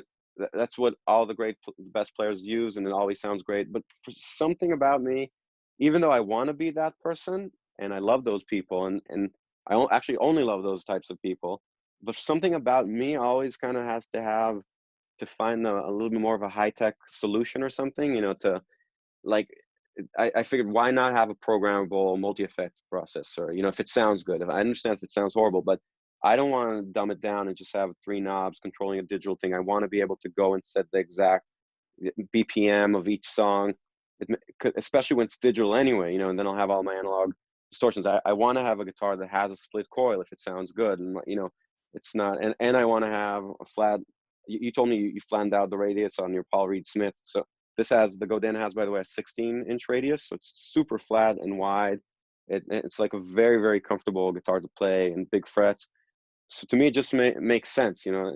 And now at this point in my career, especially with the voice, you know, part of the fun is to have a lot of different guitars there. So I don't use the Godin as much because I trade off between a Les Paul or my Fanos that we can talk about. That's the main thing I play, and my, you know, my tellies, I use LSL and Bill Nash tellies and Strats. But I can just switch off, and it's fun and it's cool, and you have a lot of guitars. But if you told me for the rest of your life you can only play that Godin, done, shut up and just make music, I'll be totally fine with that, you know. nice. Sometimes I have fantasies about not having access to gear, you know, because I feel like when I was younger and I had 2 guitars and that Mesa cab, my tone was at least as good as it is now, and I wouldn't think about it so much. You know, when we Right. get greedy and we get all the gear, and in many ways it gets in the way of just making choices, you know? Yeah. So let's get into doing some of that and maybe talk about what are some of your favorite pieces of gear that you like. You know, we've talked about the guitars some, but let's get into some of the pedals. Can you tell me maybe some of your favorite let's start with compressors. We were talking about it a little bit. You had the Boss. What are your favorite Yeah. compressors to use now? So so the Boss, so basically the evolution was after Backstreet Boys. I got to do Colby Calais, which was completely different vibe, which I was very, because up to that point, everything I did was very kind of polished pop, which I always joke that I play with Backstreet Boys, like I'm playing either in probably in Def Leppard is a good reference. You know, you're playing like pop metal, and they love that stuff. But then Colby is, I always like to kind of imagine who I am for their band, even if you're a session guy. So for Colby, I imagine I'm Mark Knopfler or John Mayer. You know, that was kind of the vibe. Which that's very big. Obviously, as a Stevie Ray Vaughan fan and Dire Straits fan, David Gilmour. That's a big side of me, and I think that's why I got the Colby gig as well, because I came in with. I'll actually show you, and we'll talk about the pedals too. Yeah, yeah, sure. This is the first really amazing guitar I had, I think, after the Godin, and I bought it at Mesa Boogie Hollywood. It's a Bill Nash Strat, and I actually have to thank Jared Scharf also for it, because he had the first Nash and the first Fano, both of which he always teases me. Main things I play now 99% of the time is, you know, if it's acoustics live, it's Taylor guitars, but electric, it's Fano guitars and the Nash and my Les Pauls. But I just went to Mesa Boogie and said I want to buy a Strat, and they had probably 6 Nashes, and we just went through all of them, and I asked the guys there, who are amazing and great players too, the people that work there. So they just played. You know, I closed my eyes, because sometimes when you play a guitar, it's hard to see what it really sounds like, because you're influenced by the way it vibrates, which is good. But you also, if you just want to hear it tonally, it's good to have someone else play it for you. So, and this was the winner, and this is just an insane guitar, you know. And it's a standard Nash that he does with Lawler pickups. That I'm friends with Bill Nash, so he had me. Jason Lawler makes custom kind of, it's a standard set. I think it's the blonde set or whatever, but he makes a specific thing for Bill Nash, and so Bill Nash sold me a few sets of pickups exactly like what go to his guitars for me to put in my other backup Strat and stuff. But anyway, so with Colby, so then after 2010ish, this basically was the guitar up to that made the, you know, that fed my family. Just got married. And this was a guitar that I use only, you know, on the Colby stuff. I would just have this guitar and a backup Strat, and then that's the first time that I didn't have a multi-effect processor, because again, that's way more organic. So I used, at the time, I had some custom compressor that a guy in Israel made, but then I switched quickly to the JHS, the orange squeeze, I think it's called, orange peel. You know that one that has a wet dry thing. I used that for a little bit, but then after that, and for the last 8 years, and it's the same for Justin and Dave Barry, who plays on the voice as well. It's the Ego the Wampler Ego compressor, which I love. I put it kind of 50-50 dry and wet, you know, and I've never have a clean sound. You've never heard me play a clean sound since 2008 that doesn't have a compressor on, you know, live. And we had to try the Nile, because we converted Justin on that one. I know, yeah. I mean, there's so much of your stuff that I really need to check out. I know, and the Wampler, it's I mean, but just I think any compressor that has high fidelity and has the mix knob, that's already going to get you very close. And I always think of compression as distortion for clean. You know what I mean? That's like your distortion. You still sound clean, but all of a sudden you can hear it. Yeah. And so I use that, and I also have so it's almost all the time the Ego, but then for the shows, for my fly dates, I use the exotic SP compressor, which is small, but it also sounds really good. It's a little less tweakable than the Ego, but it sounds great. And I can actually show you that my flight rig. That's another thing that I do that's kind of like no one else does, and to make, you know, it's a little embarrassing, but it's cool. I made this thing. It goes in the case, and that's it's my pedal board. I didn't want to carry a pedal board, so I set up a thing so it all goes in the guitar case. So I get to gig. Here, I'll show you. Basically, you go like this. I put my whole board together like this. 2 of them, you see, and then and it all fits. And people always get a kick out of it, but it's killer. It's just so for all the fly dates, I have this is another sleeper pedal we can talk about, the Jekyll and Hyde V3 True Tone. Yeah.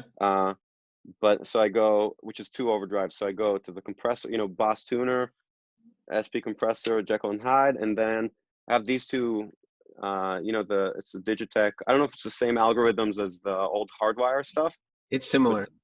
it's crazy. Actually, I'm friendly. A lot of companies, I don't have exclusivity with any one company, but because I'm fortunate to, you know, to do a lot of TV work and stuff, you do get a lot of gear from companies wanting to check it out. And I remember I was actually at NAM, and he just the artist rep just said, "Hey, take a few pedals," and he just gave me a box, and so I got this and that one. That's the delay and the reverb, and they're Yeah, amazing. they're great. Yeah, they're fantastic. Yeah, yeah. And so what happens is my little flight rig, which is just these things on that. Often I plug in, and I always backline something like either a 30 or 50 watt, either like a Fender Deluxe or, you know, maybe a Mesa F50, something like that.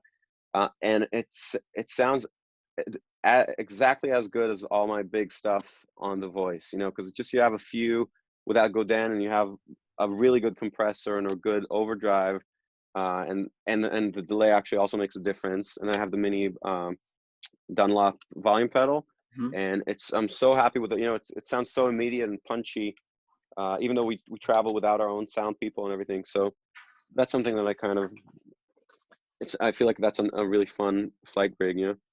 Nice. What about for boost? What do you like to And use? so for boost I use, and that's another, maybe it's a little bit of a sleeper. I went through, uh, but I mean, the short answer is it's the Mesa Tone Burst is what I now use. All right. Do you know that? And Yeah. I had the, you know, the exotic RC booster, which is great, the white one. Mhm. Then I have the exotic EP booster, which is cool, and I still use the EP booster as well. But the basically a few years ago, the way I got the Voice, I jumped in the middle of the season. Justin was away, and I don't know if you know Rafael Moreira, Mhm. Rafa, Yeah. who's one of the best guitar players in the whole world. So Paul Mirkovich, our musical director, really only kind of worked in the last 3 decades with three guitar players, with Rafael, with Justin, and with Dave Barry, who's an amazing guitar player and did all the Janet Jackson stuff. And Rafael did Pink before Justin did that. And then when Paul got Rockstar, Supernova and Rockstar and Excess, you know, that was a TV show, and the band was exactly like the band from The Voice, only it had Rafael instead of Justin.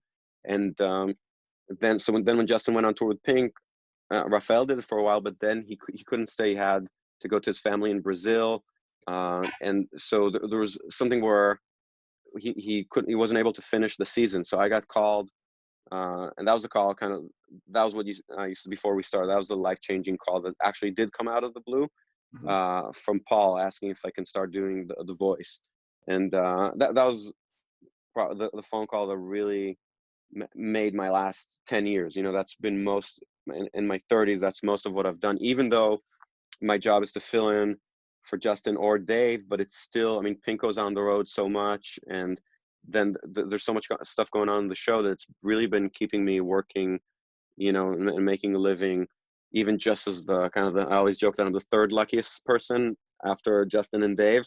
But that's been cool, and I've done a lot of stuff through that directly for NBC and the show, and we've done some stuff, all three of us, in the same season where Justin and Dave are there, but I go do all, prep stuff with, you know, we just did in the past season like at John Legend's house with contestants playing acoustic stuff. So it kind of, I was embraced as part of the family. So it's really amazing. And obviously working, you know, with Justin and stuff, and everyone is so cool on the show. But the way I started doing it, there was not a lot of notice. So I basically pieced together everything I had to start the gig.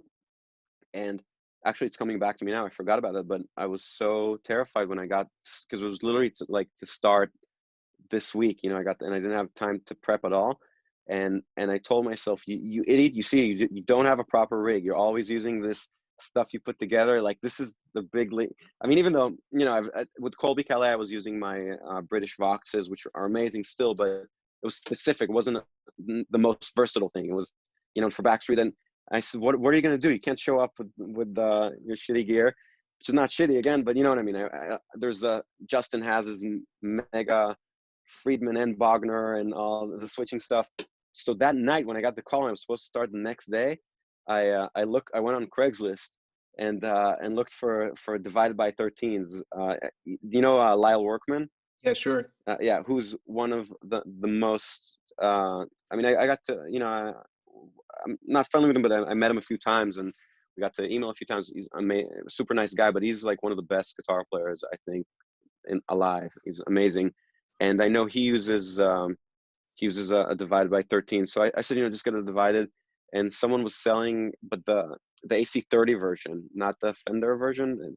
I forget what it's called, the RCA 31. Yeah. But so someone was selling that literally the night before I'm about to start The Voice, and but I said I can't show up with unprofessional gear, and so I went over and I bought that thing and borrowed my brother-in-law's car because it came with road cases and yeah, an SUV, and then I came home and I plugged it, I turned it on, and I said, "There's no way I can use it." It was so loud, and you could not get a clean sound out of it. It sounded amazing, but it's not what I needed. And I actually called the guy and asked if I can.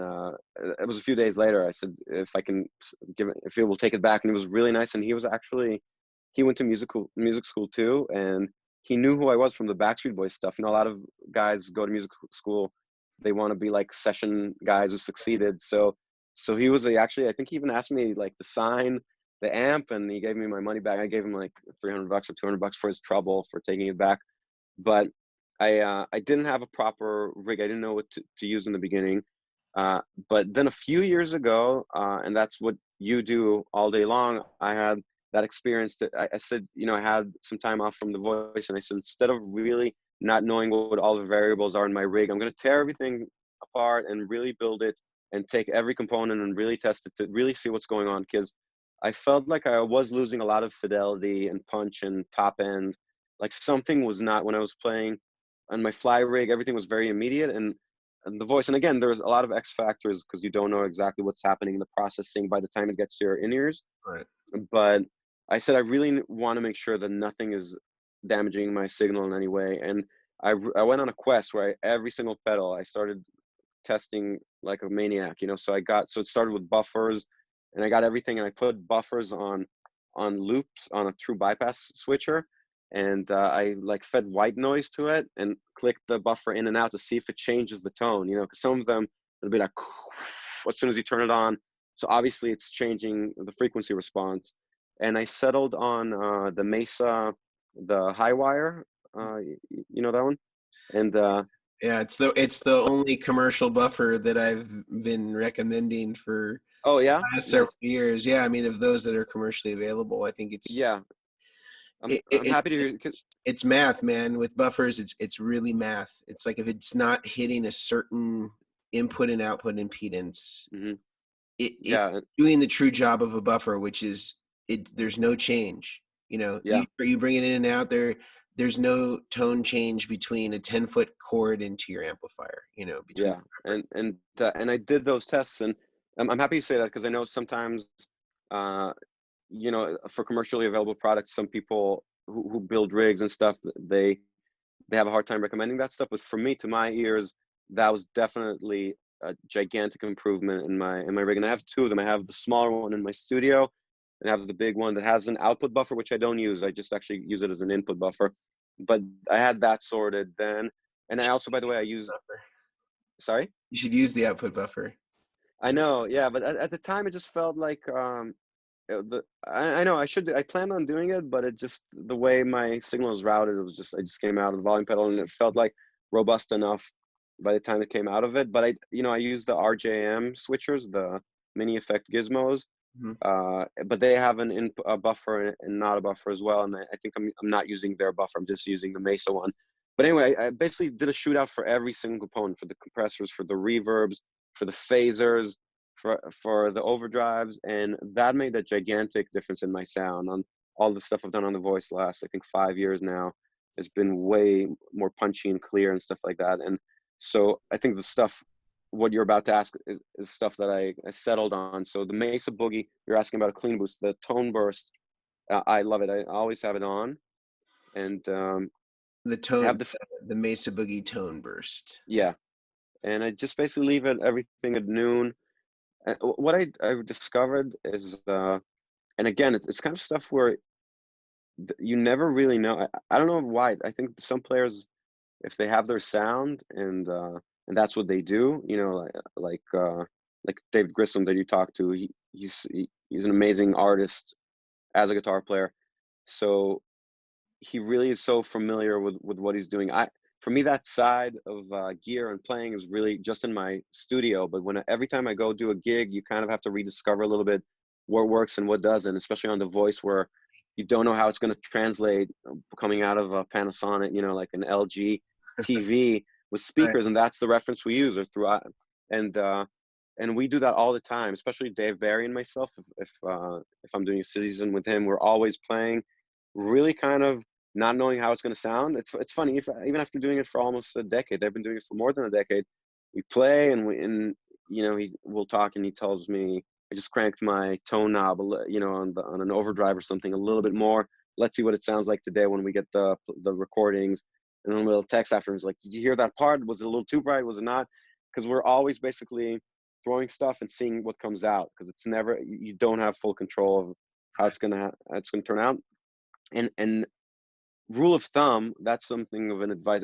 If I haven't made every single viewer and listener fall asleep, if I was listening to this podcast, I think I would hope that I would enjoy it, because getting nerdy. But a big thing for me when you do these types of gigs is actually go brighter and brighter and brighter and punchier, you know, because it's that's really what the guitar is for. And it's not, again, by the time it gets mixed, it's not really going to be competing with cymbals and stuff like that, like super high 10K and stuff. You need stuff to cut through. And I think almost all the tones that we love, if you listen, actually, I remember hearing you did a shootout for the Mark Knopfler thing with Mason Stoops. Yeah, yeah, Yeah, it was Mason was a buddy of mine too, and he's amazing. And then I think you played the solo track, and what struck me watching that is that all the classic albums that we love, if you listen to the solo tracks, you know, anything Van Halen, Queen, Dire Straits, it's way more kind of bright and ratty and kind of rough than what we think. You know, the stuff, if we listen to stuff solo, we want to make it a little bit prettier, but by the time it's a track, it doesn't have that same ferocity. yeah. So it's good. You listen to those tones, they need to be a little rude and rough and raw, you know. So I've been going more and more, just kind of cranking treble. Jared, by the way, Jared Scharf, on his rig on SNL, he has this amp, the Monterey, the 65 amps. Yep. Um, and I think his treble is like full on 12, you know, and a lot of people crank treble all the way in amps like that. For me, I use Bad Cats, so it doesn't even have an equalizer; it just has a tone control. But yeah, I try to generally get stuff sounding brighter. So um, basically, what I learned about the clean boost is if a clean sound, the way my amp is set up, if I just go from the guitar into the amp, but you know, but bypassing everything in my board, it just doesn't translate. So my clean sound actually has two pedals, two gain pedals. Basically, it's always going through the Wampler, you know, mild compression, like almost everything is basically a noon, and that's going to the Mesa, to the tone burst, and that's my clean sound, and it's still clean. But if I take it off, I lose probably 50% of the volume. You know, sometimes I forget, and you play and there's no tone, and then I engage it. So I think, and I don't crank my amp very much in that setting, but basically I'm hitting the amp pretty hard, you know. So and that's something. What about for drive? What have you kind of settled So on? so drive, I have that I did a ton of testing, because it's really easy to get a good overdrive sound or a boost, you know. It's but getting a super high gain sound is something that was always elusive, that I was never able to get really good, you know, with a pedal. Uh, but then I've used, when I started the voice, I used the Jetter pedals, which are great, and Yep. I still have some on my board. But that's more of kind of not bright at all, like more mid-rangey, and it's Yeah. great for a lot of country stuff. So I still have that. I have my Boss OD3 as my lifesaver, with the gain actually almost all the way off, but it still has a lot of gain, because I do hit it with the boost or the compressors before, because I can program my board. Right. I can do that, and that is the go-to rock and roll sound that really translates as well.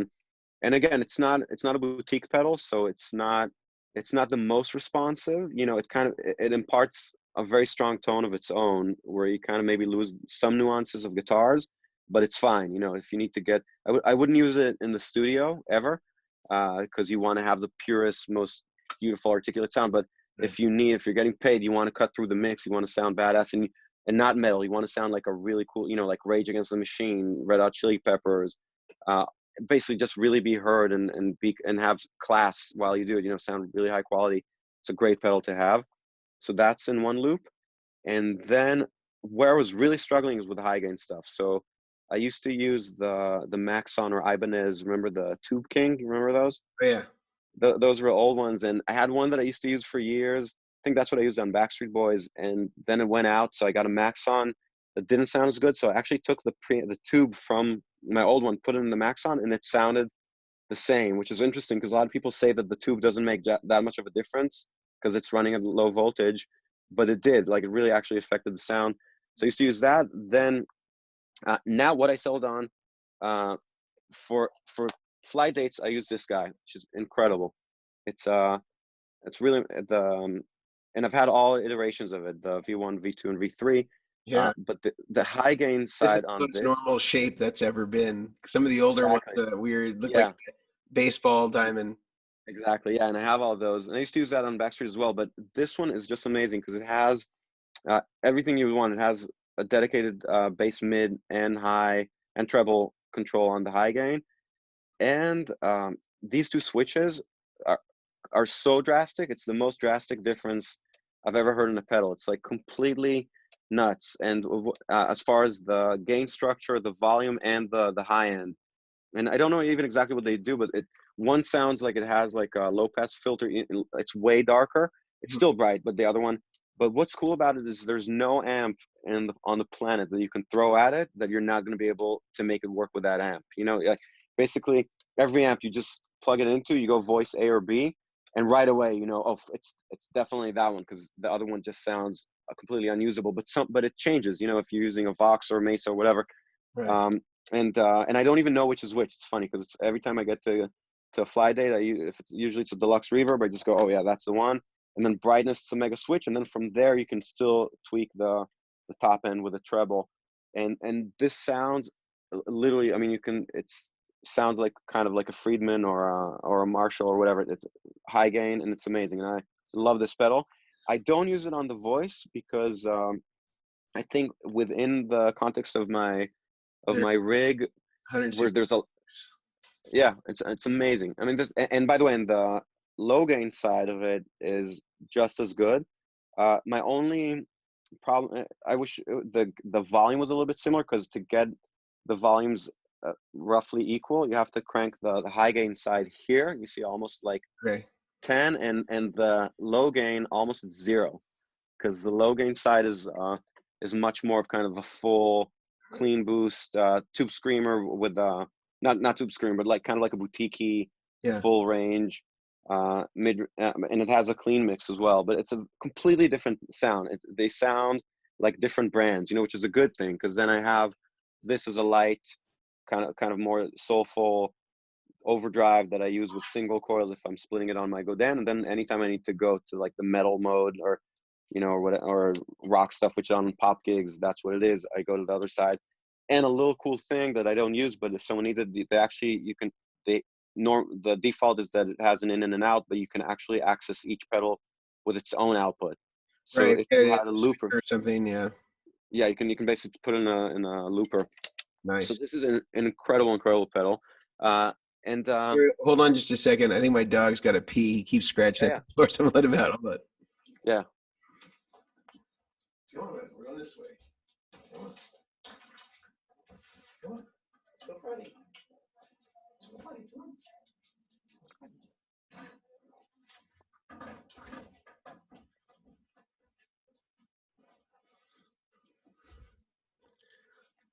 All right.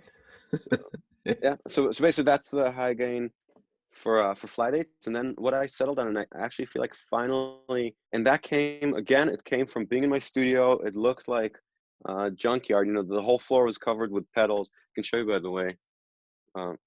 Here, so this is like my Oh yeah. I built a vertical pedal board. You see, so Yeah. that's kind of stuff I use to record. And then you see that cabinet over there in the distance under the AC here. That's Okay. all pedals. You see that? Yeah, I do. Uh, So I took out all my stuff and really experimented, and I discovered by chance there was like a magic combination with the Sir. Do you know the Sir Eclipse pedal? It's the red Yes. one. The Yep. um, which John Sir's son designed actually, and so I got that one. But I discovered, but I don't know how. I was just kind of clicking stuff using that and the Boss OD3 together. That is the most amazing aggressive bitey tone, like from if you want a really high gain, kind of like a Friedman, that kind of vibe. And but both of them have the gain very low. Like the Boss is, again, the gain is almost at zero, but it adds just like like toothiness and kind of This a this mid-range. one here, the Eclipse. Exactly, yeah. And so I actually keep the gain on that one probably like around 11 o'clock something. Right. It's low, but it's getting kicked by the Boss. Right. And the combination of the two of them, as soon as I hit it, I remember now I sent, like took a video of the pedal and showed it. I sent it up to a bunch of my friends, like, check it out, because it really, I remember feeling the Eclipse made the sound like this, and then the Boss pushes, like, tucks everything in and tightens it up. And that's been my sound on the Voice.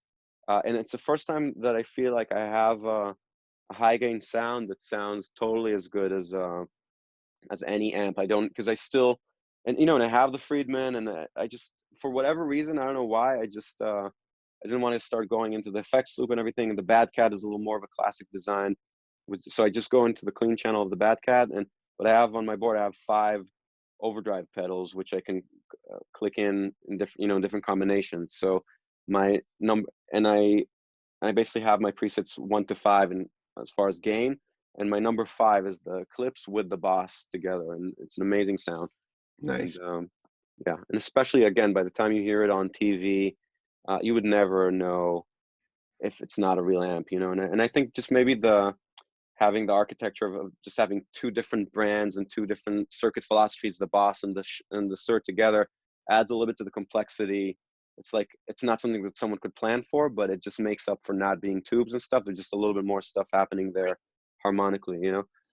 What about for modulation stuff? What do you gravitate toward?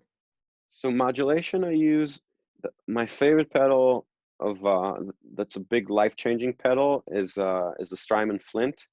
Okay. Because again, I used to use the M9 for years. After weaning myself off the multi-effect thing, I had the M9, Okay. and it was great. It does everything I needed to. But for some reason, even though I have seen people use the tremolo and it sounded great, but for whatever reason, I wasn't able to make the tremolo really speak, and cut through. And as soon as I got the Strymon, it just mostly for the tremolo, something about it really translates well in a recording. Like by the time it gets through the microphone, and especially on the Voice, because but I would say, if you had to say what I have to do, and basically think of all the gigs that you have, the full range of gigs available for a guitar player. You're probably not gonna. I mean, it would be amazing. I would love to be on the Alice Cooper gig, but it's not. I don't have hair for that. I should get a wig, but and that's still kind of like a hired gun gig. But Yeah. most of the spectrum of the stuff you get falls either to the kind of pop stuff, which is like Justin McCartney, Justin Bieber, even Backstreet Boys, Katy Perry, all that stuff. And there's the kind of more organic stuff that you can do, like Colby and that kind of stuff. But uh, the most basically the tones, if you have to think about what the tones that translate across the boards is, you need a beautiful clean sound that's either a Tele or a Strat. I personally, even because I think I grew up being a Strat guy, I don't like playing Strats at all anymore. I do enjoy some players that play Strats, but I feel like it's just better to play a Tele if you're going to play a Strat. So I think maybe it has some associations with me with, growing up, and a lot of people abuse the Strat tone. I still love when I hear John Mayer or Mark Knopfler, it's the best tone ever. But when I hear trying to do their stuff and they're on the 4th pickup position and it's bright and nasally and honky, and they're playing funk on a Strat, I think it's just better to go Prince, and do like a Tele.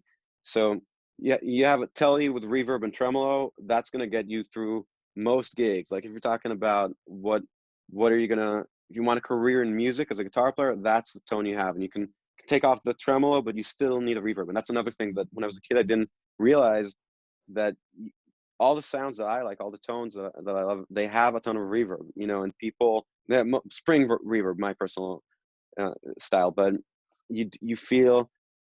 I remember hearing a story about Pat Metheny playing in Berkeley, and he would get the side of the amp that doesn't have reverb, but you know, and that scared me, like, oh, we're playing without reverb. But you're really not supposed to play without reverb unless you're playing funk or something like that. If you're playing beautiful, clean tones, you need to have a spring reverb sound, because the guitar, electric guitar, is a guitar that doesn't have an acoustic property in the room. Like a piano sounds beautiful, it has a sustain pedal, there's Right. a lot of stuff there. A guitar just needs it. For an electric guitar to sound natural, it actually needs to be processed. That's a paradox, you know. Like you're trying to make stuff sound natural by adding stuff to it, because otherwise it just sounds dead or in a vacuum. So Flint is basically one-stop shop, gets you there. You can sound beautiful, you know. And unfortunately I didn't have it on the Colby Calais stuff. I had a different spring reverb pedal, but on the voice, really giant, I can't tell you a number, but I would say, like, you know, 40-50% of what we play is a Flint. The three of us, Justin, Dave, and myself, and we always text each other. Like if I'm not doing a season and Justin is doing it, he's playing Chanks, you know, like kind of 60s, but you know, from you really hear the reverb tail, and I always text him, like, is that the Flint or something else? It's always Flint. So that's a major pedal to have, and I have two of them, you know, and it's everything you need in one.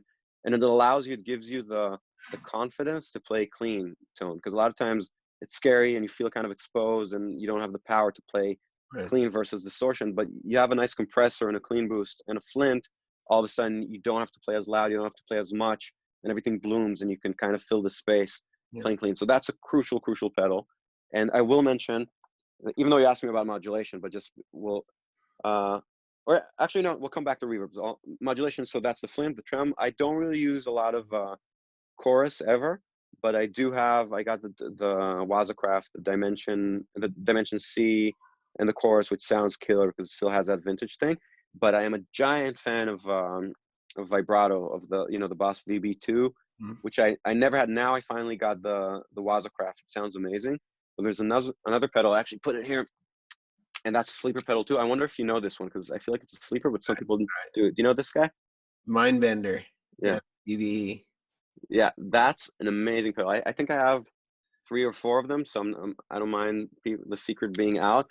And I think I bought some. I got them from free from them, but I got a few on eBay for like $40, $30, Yeah. because Here, people don't know. here it is. Yeah, This one for that's $65, mint. yeah, and and I have one with a different design, and it's actually designed, I think, by Will Ray from the Helicasters. You know him? Yeah, I do know Will Ray. Yeah. So what it is, Oh, it's okay, I see Will Ray. Yeah. and it's 2 pedals, basically. You have on off, and you have 2 complete different modes. One is the Boss VB2, and the other one is the Way Huge what is it called, the chorus that they make, oh, the Ryan, no, what is it called? Oh, the Blue Hippo. Exactly, the Blue Hippo. So that's what in my side. But what's interesting is it doesn't sound like the VB2. What it is, I didn't realize. I always remember thinking, how can it modulate the pitch if it's an analog thing? And what it is, correct me if I'm wrong, but it's actually, the whole thing is going through basically an analog A, which is changing the pitch, because there's no way. I think. I mean, I think that's what's going on here. It's like a bucket brigade thing. Yeah, it's definitely Uh, Bucket Brigade. But I don't know. I mean, the when did this come out? Because the blue, I guess the original Blue Hippo would have come out in the late '90s, but that was just a CE2 kind of. Yeah, so that's one side. That's the chorus, and then but you switch to the, basically the main difference between the vibrato and the chorus is, right, is the vibrato takes out the dry signal, so all you're getting is the wet, and you hear the pitch modulate. But what's interesting about this is it completely alters your tone when you click it on.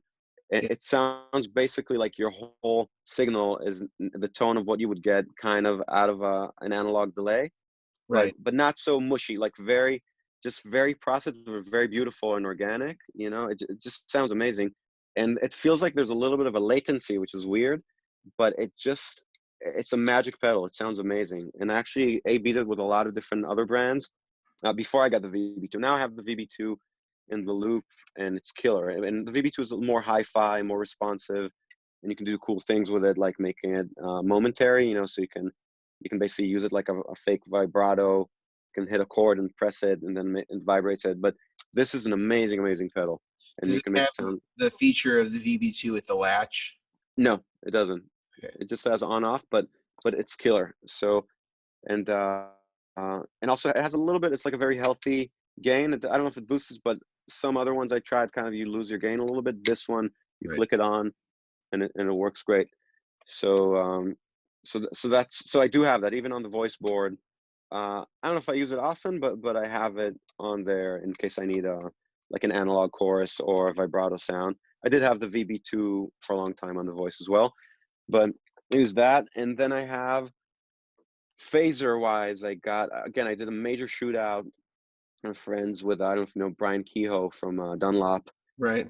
He's a good buddy of mine. So I actually went to Sam Ash, which I Uh-huh. haven't done in years, and had them bring out all their phasers, all their reverbs, and just A-B'd from one pedal to the next. Because a lot of times it's really hard to know how good something is if you don't have immediate feedback to compare it to something else.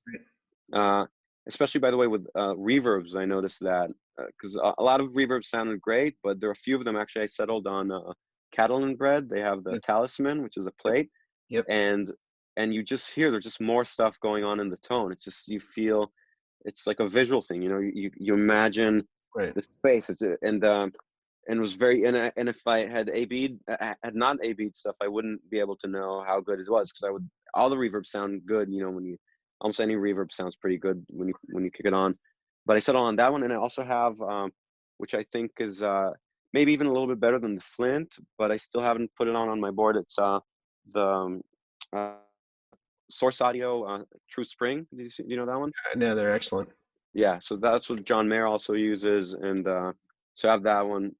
That's Well, amazing. But he uses it sometimes. It depends. That's oh just no, I saw it on his board, but yeah, that actually people don't realize. I think that it's like a full functioning Flint, because it has a foot switchable tremolo in there as well, yeah. and it's tiny. And I have that extra little control thing. I figured if I ever wanted to for my fly rig, I'll use that, but No, they're because I have the Flint. Yeah, so because I have the Flint already, it's in my studio board, not in my voice board, and I have the Talisman if I need a different. Basically, the way I program stuff on the voice, a lot of times you have to take solos, and I don't know if Justin went over this, but basically we have our stations, and then whenever you see us on camera, we're walking about 10, 15 feet in front of our rig to be on camera. oh no. Yeah, it's True Spring. Yeah. So basically, you have to be away from your rig whenever you're on camera. You're not standing next to your rig. So we need to have our techs make preset change for us. And But my go-to, you said there's a tremolo feature to this. yeah, yeah. Where So is the control? so you see there's a button in the back. Okay. Yeah. Yeah. I see it. So if you hold that, it's funny actually that you ask. Let's check this out. I was just cleaning out my studio. Where is it? Here, look. See how dorky I am? That's the Oh, They'll be very manual. happy that you see. And it has, because when you press that button, it changes the functionality. So what the reverb controls become the tremolo controls. Got it. Depth. But it's pretty intuitive. You just hold, basically you're doing tremolo depth. You just hold the thing and you change it, and you have that little extra foot switch. So it's a really cool alternative. Yeah. Flint, they want a smaller size, Yeah. and it has a master volume on it. It's a really cool pedal, and the reverb is amazing. It sounds totally. It's very noticeable. You can really hear it. Now And again, you were mentioning something about Brian Kehoe though, and doing a phaser shootout. What oh did yeah, so I tested all the phase 90s basically, and he made fun of me at the end. I ended up getting three. I got the best sounding one was, sure enough, and there was a real difference. It was interesting. I was able for the first time to hear the difference between the block logo and script logo and stuff like that. The the block logo is a little more gainy. It felt like that's a Van Halen one, but it was a little kind of more aggressive. Um, but they have one that's the handmade, the hand wired, no power supply. It is true bypass, but no power supply. So that one that was the best sounding one. So I wanted to have that just as, because I don't think I've used it since, but I wanted to have that, in my fantasy of being like David Gilmour, I said yeah. So This that's is the hand hand wired. wired. Yeah. Yeah. And it's actually a good price for it. Yeah. Yeah. So I got that one, and then I got the one tier below that, which is the vintage script logo, but it has a power supply, which is very close to this. So that's kind of the one I got. But then surprisingly the mini one, the 95, Yeah. the little guy, yeah. This is the other one The here, like this style one. that's the other one I got, and basically as a workhorse. But what I've been using on the voice is the Phase 95, The which miniature is one. it's the That has miniature one, which by the way, what's interesting, again, it's a lot brighter sounding. You can just tell by, as soon as you turn it on, you even get a little kind of like a hiss, not in a bothersome way, but you just tell that there's more high frequency going through the pedal. But that one is great, and I have that on my board, and it's small. And then if I don't always use, but if we're doing funk stuff or I need to do something fun, it's yeah. really versatile, and you have the two sounds. So I got all three, but I've been using the 95 on the board, and those are the main modulation things I do. I have also I have an H9, the Eventide, on my board, which I use for Leslie.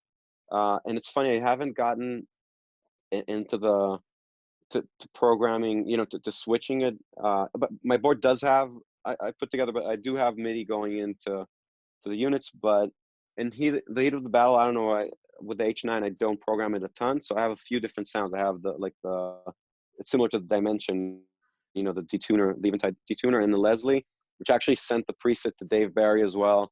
And that's what he uses for Leslie. And with the OD3, with the Boss as well, there's something nice that happens with them. H9 for all my Leslie sounds.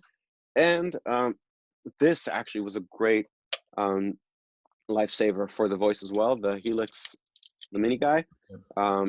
And that's something that I always wanted to have since I was young, doing the whole multi-effect thing, because I never wanted a big thing, and I didn't understand why the small ones don't let you actually go in. They're trying to market it to people that kind of are anti-digital, but for me, it's a digital pedal, so just let me tweak what I need to do. And what's so cool about this, really made my life on the voice a lot easier. I have it on my board; it barely takes up any space. I have a bunch of Strymon and Boss stuff, the DD500 as well. But basically, I just any time there's a sound that needs to have anything that's time based, a delay or something crazy, which there's a lot of stuff on the voice. Trying to copy a sound from a record where it's like a filtered thing, like a telephony sounding guitar with a giant reverb. I just go in, I build the complete signal chain exactly in here. I just pick which one of my analog gain pedals I want. This has a master volume digitally control here as well. If you need, you have all the EQs. You can really tailor it to fit. You name it with the song name and the part, and then I just trigger it from my Mastermind controller, from the RJM. And so that really saves my butt, because you can really quickly program stuff. You have your sound. You don't have to think about it. You just make a note what preset it's going to be. So that's something really cool. So I wouldn't use it. The delays, everything sounds really good on it, but I use also my Strymon, my my not time factor, Timeline. timeline. Yeah, so I use timeline for most stuff, but if I need to have a one-stop shop where it's like a boost for a solo, I have this, I make this the delay and maybe a reverb and maybe like a mid boost and a volume boost. So as soon as I click it, I'm in solo mode, and my tech only has to press one button to get me into solo mode, when I'm not next to my rig and I'm on camera and I have to take big. So that's a really nice thing. And again, you can A/B it to stuff, and it probably won't be able to match every single pedal and what they do as a specialist, but if you're in a time crunch and you need something that works, it's nice. And I also take it as a backup rig, basically, when I do fly dates. So if something goes down with an amp, you can just plug into the PA with this, and Right. and it can work. And I also got this little guy for it from Mission Engineering. Yeah. So basically, it's a tiny rig, but it's expanded. You have 5 pedals, and you can do cool things with this. You can either have it be 2 extra stomp switches, or you can have be stomp switches, but this go bank up and down, or preset up and down. So it's really cool. So basically you're scrolling through your presets and you still have individual control over the effects. So, Yeah. um, so that's modulation, and reverb. We touched on that as well. Okay, what about for delays? You talked about the timeline. Is there anything else that you like using? Yeah, yeah. So delay out a lot of shootouts. I love the Boss DD 500. I use that in the studio as well. But on the Boss side, I do love the Waza DM2. You know, excuse my legs. Like a news anchor with the it's the first time I'm seen without a hat and with shorts. Uh, but, my kids always say, I have young kids, and they say, you don't have any hair on your head, but you have a lot on your arms and legs. But You did a Israeli, transplant. yeah, exactly. If only I think I think it's the same. Studies show it's the same testosterone that makes you grow hair on your chest and lose your hair on the head. Seriously. Oh, Um, really? but anyway, so yeah, so I've been using. So I always like to have whatever I have, whether it's a line 6 or a Strymon or a Boss. I like to have an analog delay on the board, and for a very long time I had the Aquapus, big one. It's this guy here, Yeah. which has a super gnarly sound. I don't know if you've ever. It's again, it's the kind of thing where I use it because I knew it's like a classic design, of an analog delay, and I would use it, and I love how limited it is also because basically there are only two ways you can use it. Either as a slapback mode, when the time is almost off, or you put it on maximum time and it's still very short. It's only like Yeah. 200 milliseconds. But that becomes a really nice for basically general purpose soloing and playing parts. So basically, I'm either on like 9 o'clock or all the way up, Yeah. And so I had that for a long time, but then I listened to it and it sounds very funny when you listen to the sound of the delay, but that's the way it's supposed to be. It sounds almost like a broken, like a broken computer or something. You know what I'm talking about? It has a very kind of distorted, cool sound and very bright actually. So that's cool. The Boss one is way smoother, the tonality of the delay itself, the DM2. And I also, I used to use the big Maxon, the 89 or 900. yeah, like the big series that they have. I used to use that for a long time, but now that's basically so it's a combination. I use mostly, I would say, the Strymon, the Boss analog, and the line 6 if I need something specific time based. And I do actually use a lot of presets in the Strymon and the timeline. I do like that. Yeah. The way I set up my board is I I basically have one of those MIDI solutions, 1 in 4 out for MIDI. Mhm. So, and the Masterman, I have the old school one, just has an LED. It doesn't have, Right. you can't write presets, it just has numbers, but it's cool because basically I have 4 MIDI channels and I can control my H9, my line 6, and my Strymon, and my loop, the effect gizmos, the RJM. So I'm pretty quickly, I can just program presets. And the nice thing, if it was a tour, it would probably be better to have the preset names and everything, but because the voice comes and goes so quickly, I basically just make, you never have to play a song for more than 4 or 5 days because you Right. learn it 4 days before broadcast. So it's so nuts. So you just basically program all your presets. I make sure to have a note on my chart of what preset it is, or 3. Usually if there's 1 preset, there's going to be 3 presets, because I'm already locked into BPM, Right. to tempo. And then I just make notes of the sounds. A lot of songs don't need presets at all because it's either just like a classic AC/DC rock sound or tremolo. So that's like kind of my basic 5 presets, cover that, and I can click stuff in and out.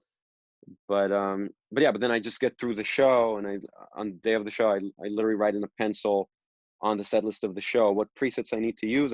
I go over everything and use highlighters and stuff, and 7:30 we finish the broadcast. I say, hopefully, thank God that we made it through and the show, because it's very, very frightening and high pressure. Yeah. And I tear the page and never think about those presets again, which is nice. So Nice. mhm. What about for amplifiers? What do you mentioned the Bad Cat? Is that kind of the primary amplifier that you rely on, or what do you? Yeah, so what I've been using since very early on, I started using the Bad Cat, the Lynx model, which is basically their high. I got it initially because I loved the gain channel on it. That's kind of like their highest gain one. But actually having Dave Barry, actually, that was his rig for a very long time, and he used it with the effects loop and the high gain channel, and it sounded amazing. But Dave, everything, he has the most incredible tone. But for me, even though the high gain stuff is great, I didn't, for my rig and my guitars, it didn't work as much. But the clean tone is one of the purest. Again, similar to, I mean, I don't like anything that doesn't sound right, and I call it healthy. Just like there's no weird frequencies. It doesn't sound modern. It doesn't sound like there's circuitry going on there.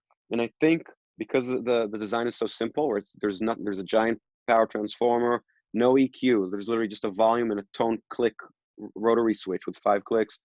I think that contributes to the fact that you just plug it in and it sounds like your guitar. Very beautiful, very vintage.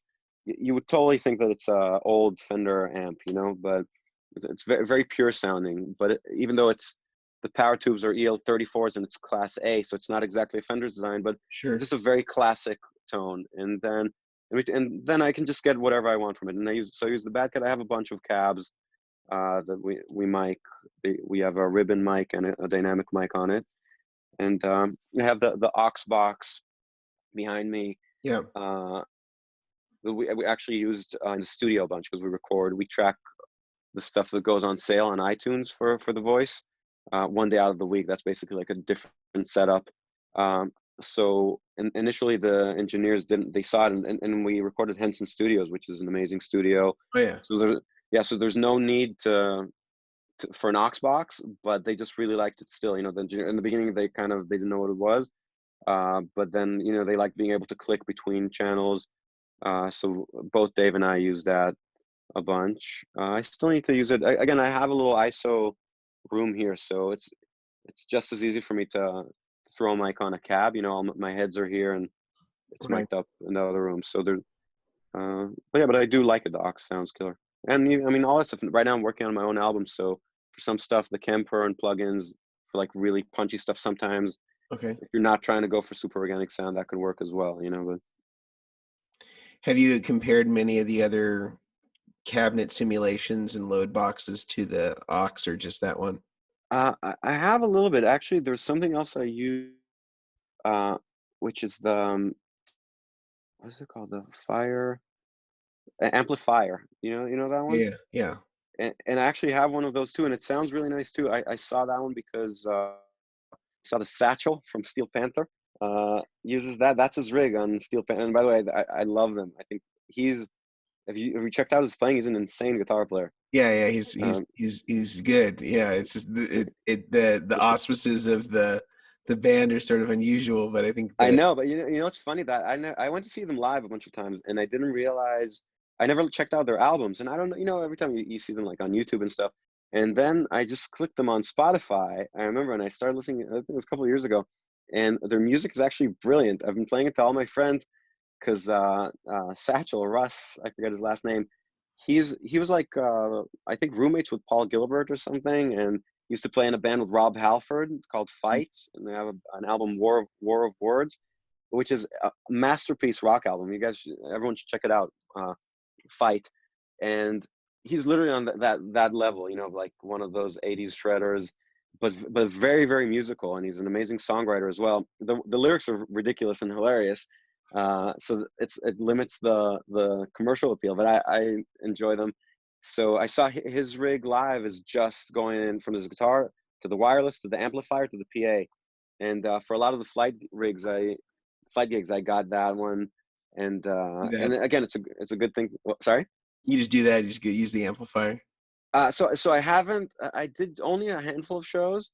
Um, but then I just went back to using the deluxe. The main reason I'm really, really frightful of hurting my ears. Like I survived so many years in the industry, and thank God. I think like I have my ears tested periodically, and they survived. Right. Like the audiologist said, there are a few little dips. It looks like a teenager who listens to earbuds a little too loudly, but all the frequencies are there, and that's something crazy that people don't talk about enough. To me, it's volume is really what once you change your attitude towards volume and you realize it's something that can actually just take away from you the thing you love most, you know, because I loved volume as well. You know, you crank because you want a good sound, but that sound is actually hurting your ears, and then you're not going to be able to hear that sound. Right. If there's one thing out of this whole crazy conversation we're having, I'm saying so many things, the one thing to take away is to, you know, protect your ears, is because it's really, that's one of the only things in the body that doesn't heal, or there's no regrowth of hairs, you know, cilia, whatever it's called. So yeah, so volume is really not, you have to be very careful with volumes. Just, you can have stuff loud, but just have earplugs. And if you have in-ears, don't crank them. You know, that's something I used to do when I was younger, because you all those, you know, Backstreet Boys, all those high pressure situations with the crowd, it's a 40,000 person crowd, and they're screaming so hard, and I'm the only one starting a song, so I have to hear the click track counting off in my ears, and all the video, everything, the pyro, everything is going to go on sync with that. So, and I'm the only one playing for the first bar, you know, of you know. Right. Anyway, Right. sorry, I forgot Billy. Which, by the way, I always play that wrong. That riff, you know, I want it that way. I think it's You with a play it capo. wrong. Yeah, because I think it's with a capo. That's the right way to play it, with a capo, but I played it without a capo because I needed to do all the electric stuff afterwards. So I Right. went, so out of tune, but that's the way I did it. And I changed one note. That's the nuance. It's supposed to be, and I did, oh, sorry, it's supposed to be, and I go, like I changed, I used the 5 instead of the 3 to Yeah. make it a little, what I call safe. You know, no one ever noticed it because those notes sound almost the same, but it's like little compromise that you have to do to make it work when you're the only guitar player. But you know, I'd want to make sure if I miss one of the clicks in the beginning, I'm gonna mess up the whole night of the shows. And it really, it's the same exact thing on The Voice. You know, so many songs start with just me on guitar. You know, whoever's in the lead guitar spot. Right. Every song almost starts with either an acoustic or electric or piano intro by itself. Every song we play, and it doesn't get any easier. You know, because you're at the mercy of your hands, and it's live television. So you want to make sure you hear the click track if something happens, and so you tend to crank it a little bit too much, but that can also is not great for your ears. So Right. I learned pretty early on also to turn down my pack, you know, and it's still there, but it's not blazing at you. You can still kind of look for it. But anyone watching, definitely think of volume not as a fun thing. Think of it as something that can take away your joy from enjoying sound. Everything we talk about is sound, you know, and hearing the nuances between phasers and compressors and stuff like that. You need to have your ears for that. So definitely you don't need to go loud. There's no reason also, you know, Yeah. especially with things like aux, or at least put something in a different room, or have it turning away from you, or put a baffle, have Right. little musicians earplugs. Even if you have your own, even if you're playing in a band that doesn't have in-ears, there are ways now you can do it. If I was starting now gigging, I would get my own in-ears. Even if you can't afford the custom ones, you can just put generic ones, and you can even have it go to a little mixer that only you're controlling, and put a dynamic, a condenser mic next to you, and you're just basically hearing what you would hear anyway, but you're controlling it, because it's really, really crucial to protect your hearing. So why did we talk about The, volume, voice? Yeah, we talked about that. The other thing I wanted to sort of finish on is about sort of what you think the pivot is for musicians now, and maybe go into that a little bit about, you know, there's no tours going on. It looks like The Voice is trying, from what I understand, is trying to figure out a way to make future seasons perhaps happen, or at least this following season, or this coming season happen all remotely. What do you think is the move for session guys, sidemen, people that are doing television? What do you think that this is going to look like, or what's your kind of prediction? Yeah, it's tricky, because I've been in many ways, I've always uh, having had the fortune of being consistently working, you know, in the industry for 17 years. uh, I still, every year seems nuts to me that I'm doing it, and seems quite frightening. You know, like sometimes I say, how, I can't believe that this is my job, because there's no job security, and it's very dramatic. But basically, every time you get a gig that's a major artist or a touring gig or a TV show, you feel it's not like getting a regular job. You feel like you literally like you won the lottery, you know. And I had a actually had a friend, a musician friend, say once. It's funny because musicians, you're either unemployed if you're not, by definition, if you're not on a gig, and then you go from being unemployed, you get a gig, and you're treated like royalty. You're taken around the world. You have catering. So it's so drastic, the difference. And my friend said, you either talk to a musician when he's depressed because he's unemployed, or he's ecstatic because he just had free catering. And like those are the two ends of the spectrum. And so my approach to the music industry is, to begin with, is you can't expect it. It's not like a normal industry anyway, or there's a lot of stability. The example I always use is, if any other job, you know, if you're a doctor or an accountant or a lawyer or a plumber, every single city in the world needs a bunch of them because they need someone to come work on their house or to check them up.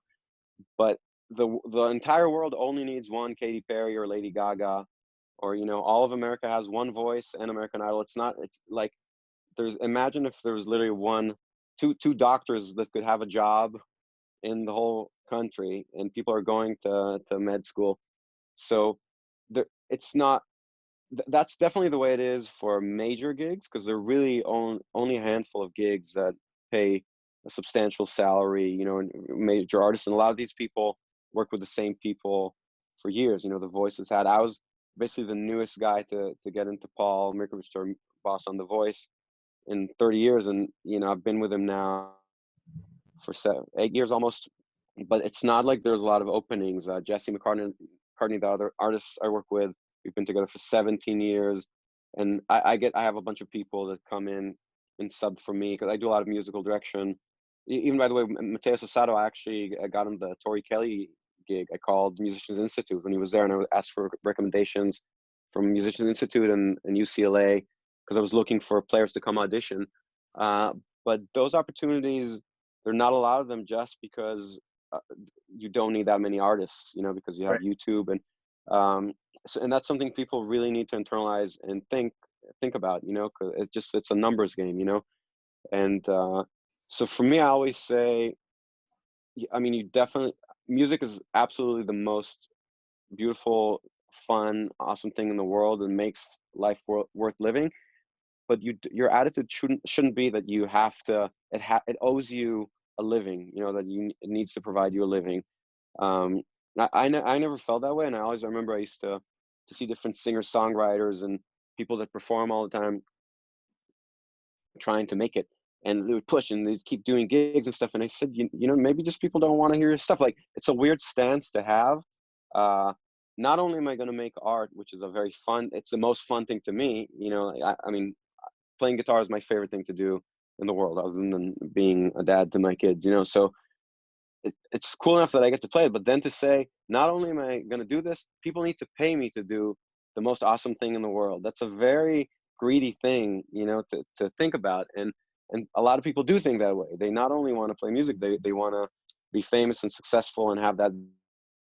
And you should look at that, the fun component, as worth money as well, you know, because the most successful lawyer would be making over $1 million a year. The most successful guitar players are not making that much, but they could. But you should calculate, you know, $300,000 worth of fun by getting to do what you want. So by definition, you're going to be paid less, you know, at this field, because my father-in-law always says the problem with the music industry is, for every job there are 1,000 people lined out the door who would literally do it for free, you know.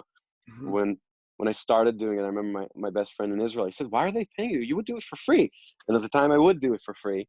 But now, as you get older, there's certain things, you know, there's certain skills that you acquire just through experience, you know, like the big part of the hardest thing about The Voice, the two things, is learning stuff very quickly, playing them authentically, but also emotionally and psychologically being able to handle the crazy pressure, you know, and knowing that even if you feel very scared, which we all do at certain moments, you can power through it. And the only way to gain that confidence is just through years and years of being through these situations. In the beginning, you're terrified, you know, when you're younger, you do things and you survive it. And you gain a little bit more confidence. So for those things that you get paid because there aren't that many people who can do it, but it's, if you want to be a touring guy or session guy, it's I mean, people, labels are able to pay a lot less to musicians just because people would agree to do it.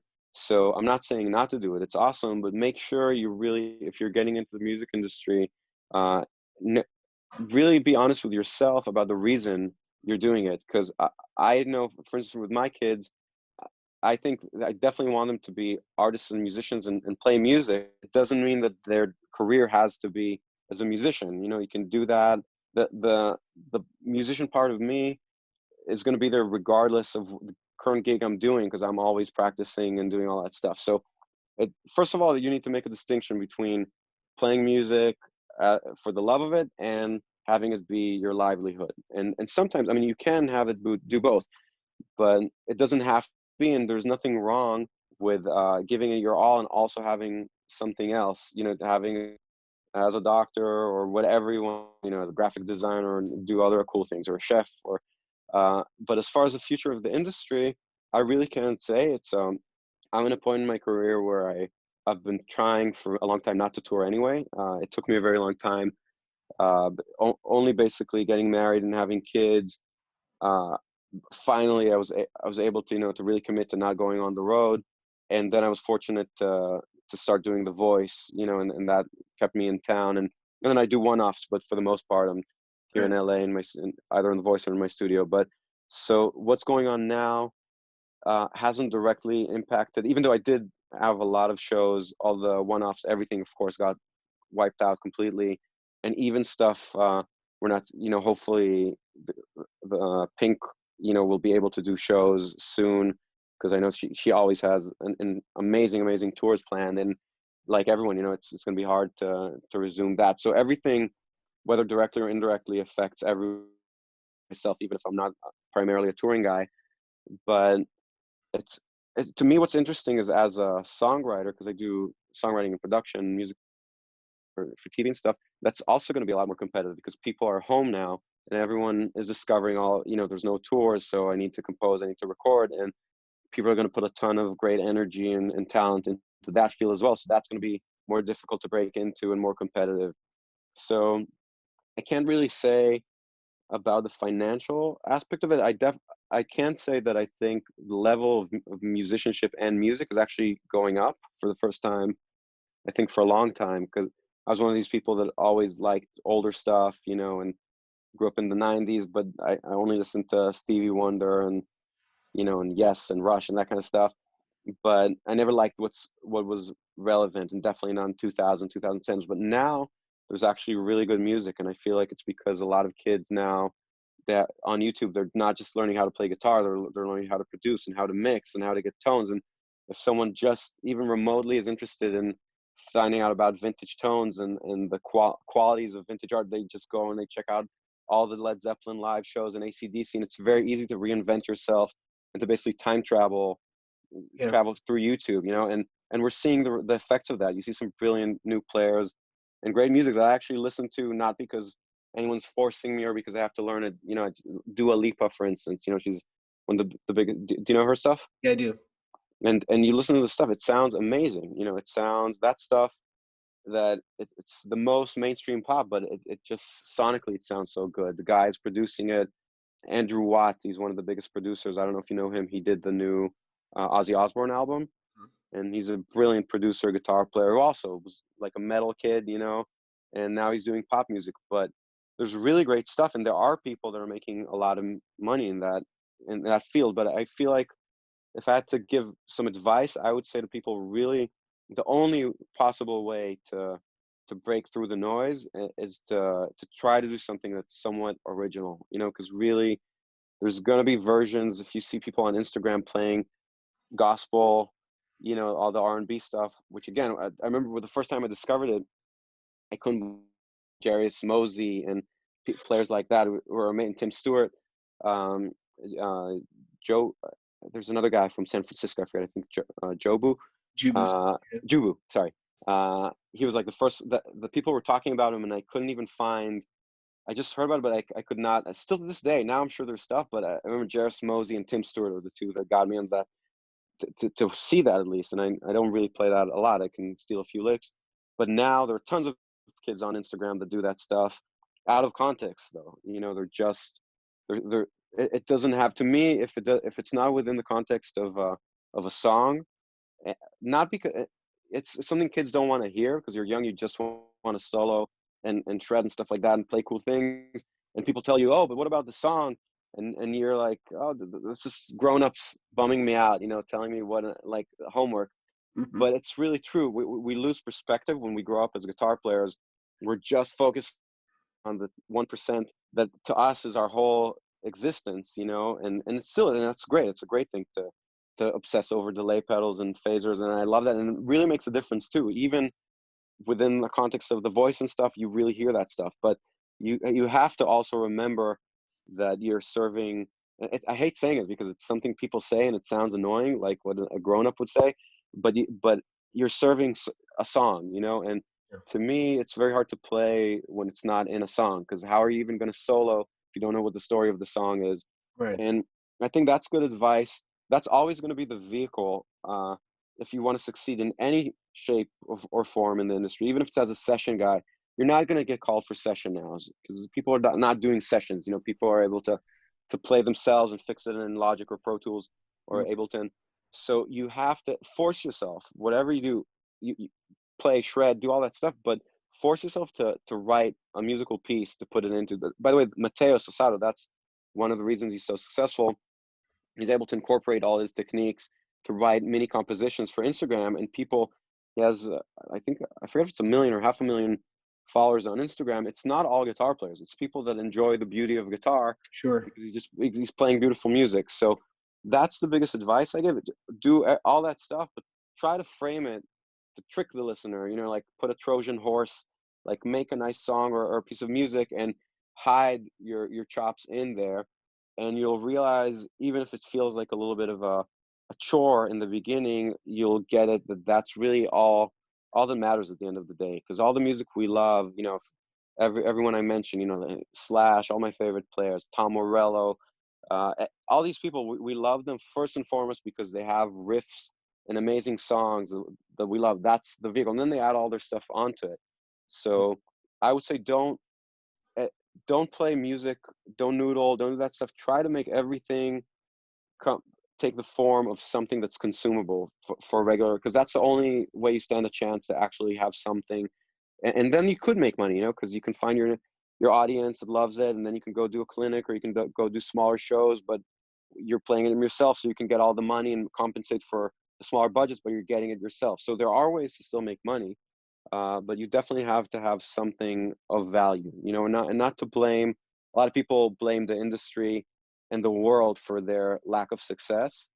And I think it's very important to be honest and look at yourself. Like I always blame myself for everything that goes wrong, you know, because I prefer that way because then it gives me a feeling of control instead of feeling helpless. I say, well, even this goes back to when I got Justin to come with me to the audition. I remember I thought if he gets the audition, a gig instead of me, it's because he's just better than me, or he looks better than me, or I didn't practice enough, or he knew how to interact with the artist. It's just, and that's something I need to work on. I'm not gonna try to hide people from the industry. You know what I mean? And it gives me a lot of peace of mind because basically, I, you know, if I don't succeed or I don't do something, it means I need to work harder or refocus my attention versus just feeling like the world is wronging you because you want to play guitar and you want everyone to pay you to play guitar because you want to be a star. It just doesn't work that way, you know. And Right. most of the people that succeed don't have that mindset. They really have a very humble mindset. Yeah. Yeah. Well, that was. I think it's a good place for us to complete today. We did Mhm. 2 hours Yeah, and 28 minutes. yeah. It can go. It's so funny. Yeah, and again, this feels a lot like if it's not something that I'm talking about with my friends, it's the kind of stuff that I think about all day long, you know. And it's so Yeah, yeah, me too. I think that what I appreciate about the conversation today is that you've clearly spent a lot of time kind of developing and honing the choices that you make, and that's musically, that's sonically, in terms of the equipment and the gear that you choose. And I think that there's a lot of wisdom for people that are, let's say you're in the unique position, in the frightening position of saying graduating from MI right now, right? You just graduated Hmm. 2 weeks ago or whatever it was for them, Hmm. you know, and they want to be doing what you're doing. Certainly, if there were such thing as any sort of cookbook recipe to get to doing what you're doing, that's all been obliterated. And Yeah. I think there's a lot of wisdom in the things that you're saying, and I think that I think that there's a pivot here that people can explore, and I think that I agree with you. I think that the level of musicianship and creativity and just the growth that we're seeing already in this short amount of time is certainly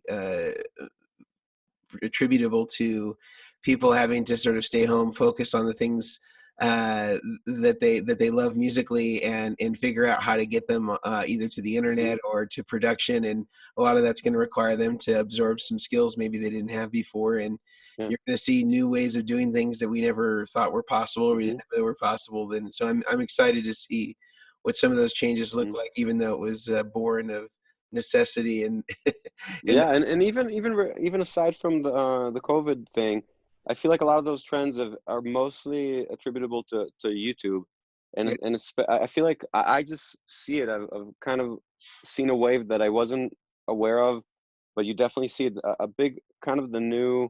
There was a time where they were saying the new rock, guitar or distortion pedal, like we had when I had when I was younger. Now then it became like a synthesizer. There was a time where it was like dubstep music, so it was massive. There was a plug-in massive by Native Instruments. right. That became the rock guitar. Now a lot of people are really getting into production, Yeah, and that is the ultimate, because first of all the tools are cheap. You buy Apple Logic for $200 and you're done. That's all you need, and then you can invest any extra money in a few choice analog pedals. Like you can get, I always, by the way, since I was a kid, I used to plug in something analog before I go to the computer. So if you're using Amp Farm or I mean, not Amp Farm, the Logic stuff, or you can use the Helix Native or whatever, a Guitar Rig, it's the computer is going to do most of the work digitally, but why not also add some extra warmth before? There's no reason not to do it. So before you go into the interface, I can show you that's something that's useful. We'll finish, but I have a separate rig. When I'm writing, I'm going straight to the computer. But you see there's a little pedal board here. It's hard to see. It's always engaged, and it has a few just boost pedals. It has the Schaefer Replic, that Mesa Tone Burst, and the Friedman, the Buxom Boost. okay. So before I hit the computer, just to give myself a little bit more juice to help the computer out, and so if you have a laptop and Apple Logic and you get one, you get the Vertex Boost, one like a nice compressor, just something to kind of make you more robust when you go into the computer. That's literally all you need to compete. You see Billie Eilish, you see all these great artists. You're on the same level playing field, and you're actually not burdened like I am with having, like, to mortgages and kids and all that stuff. You're actually a kid. You can just sit on YouTube all day long and learn guitar and learn keys and learn drums and learn voice and learn how to produce. And at the end of the day, that's the only thing. They used to say that. I remember seeing the documentary about Dr. Dre, and about, I think it was about NWA, and they said that Dr. Dre, they saw right away, because he was producing the beats. I forget if they said something like I forget if they said bankable or something like that, because it's rap. There are a lot of people to rap, but he was actually creating a product that can travel the world. He was creating the full song, programming on the MPC, and that's what's worth money in the industry. Right. Because playing is great, but again, and I've said before, but I'll stress it again. And something that's worth money is a file, an MP3 or a file that you can send people. They can license it to stuff. They can send it to their friends, and their friends follow you. That's what's worth money. Playing guitar is not worth money. You can stream, you can do stuff like that. But the beauty of it is that the playing aspect is completely transferable to the MP3. So make sure you spend the time learning about audio and recording, and it's going to clarify. And it's also going to make you a much better player, because you're, instead of thinking you're ready, you're completely confronted by how you really sound, because you're recording and you listen back to yourself all the time, and Yeah. you're just really living in this zone of reality, and Yeah. and if you can make it sound good on a recording, then it'll sound good everywhere else. So Yeah. that's a really good thing to do. Yeah. Well, great. Well, Dory, I sincerely appreciate your time and your willingness to be able to contribute and give some great tips and advice. And I really look forward to seeing you when we're allowed to do so in some form of normalcy over at the showroom or wherever when I'm in LA. So I look forward to that, and thank you again for Yeah, your I would time. love to. And thanks for staying on me, because I know it was hard to make plans, and then the whole COVID thing hit. So I'm really excited, and thanks for, because again, I love doing this stuff. So thank you for listening, and I'm looking forward to checking out all your pedals as well. Yeah, yeah, me too. I'd love to get your feedback. Yeah, All right. cool, See you. man. Great. Thank you so much.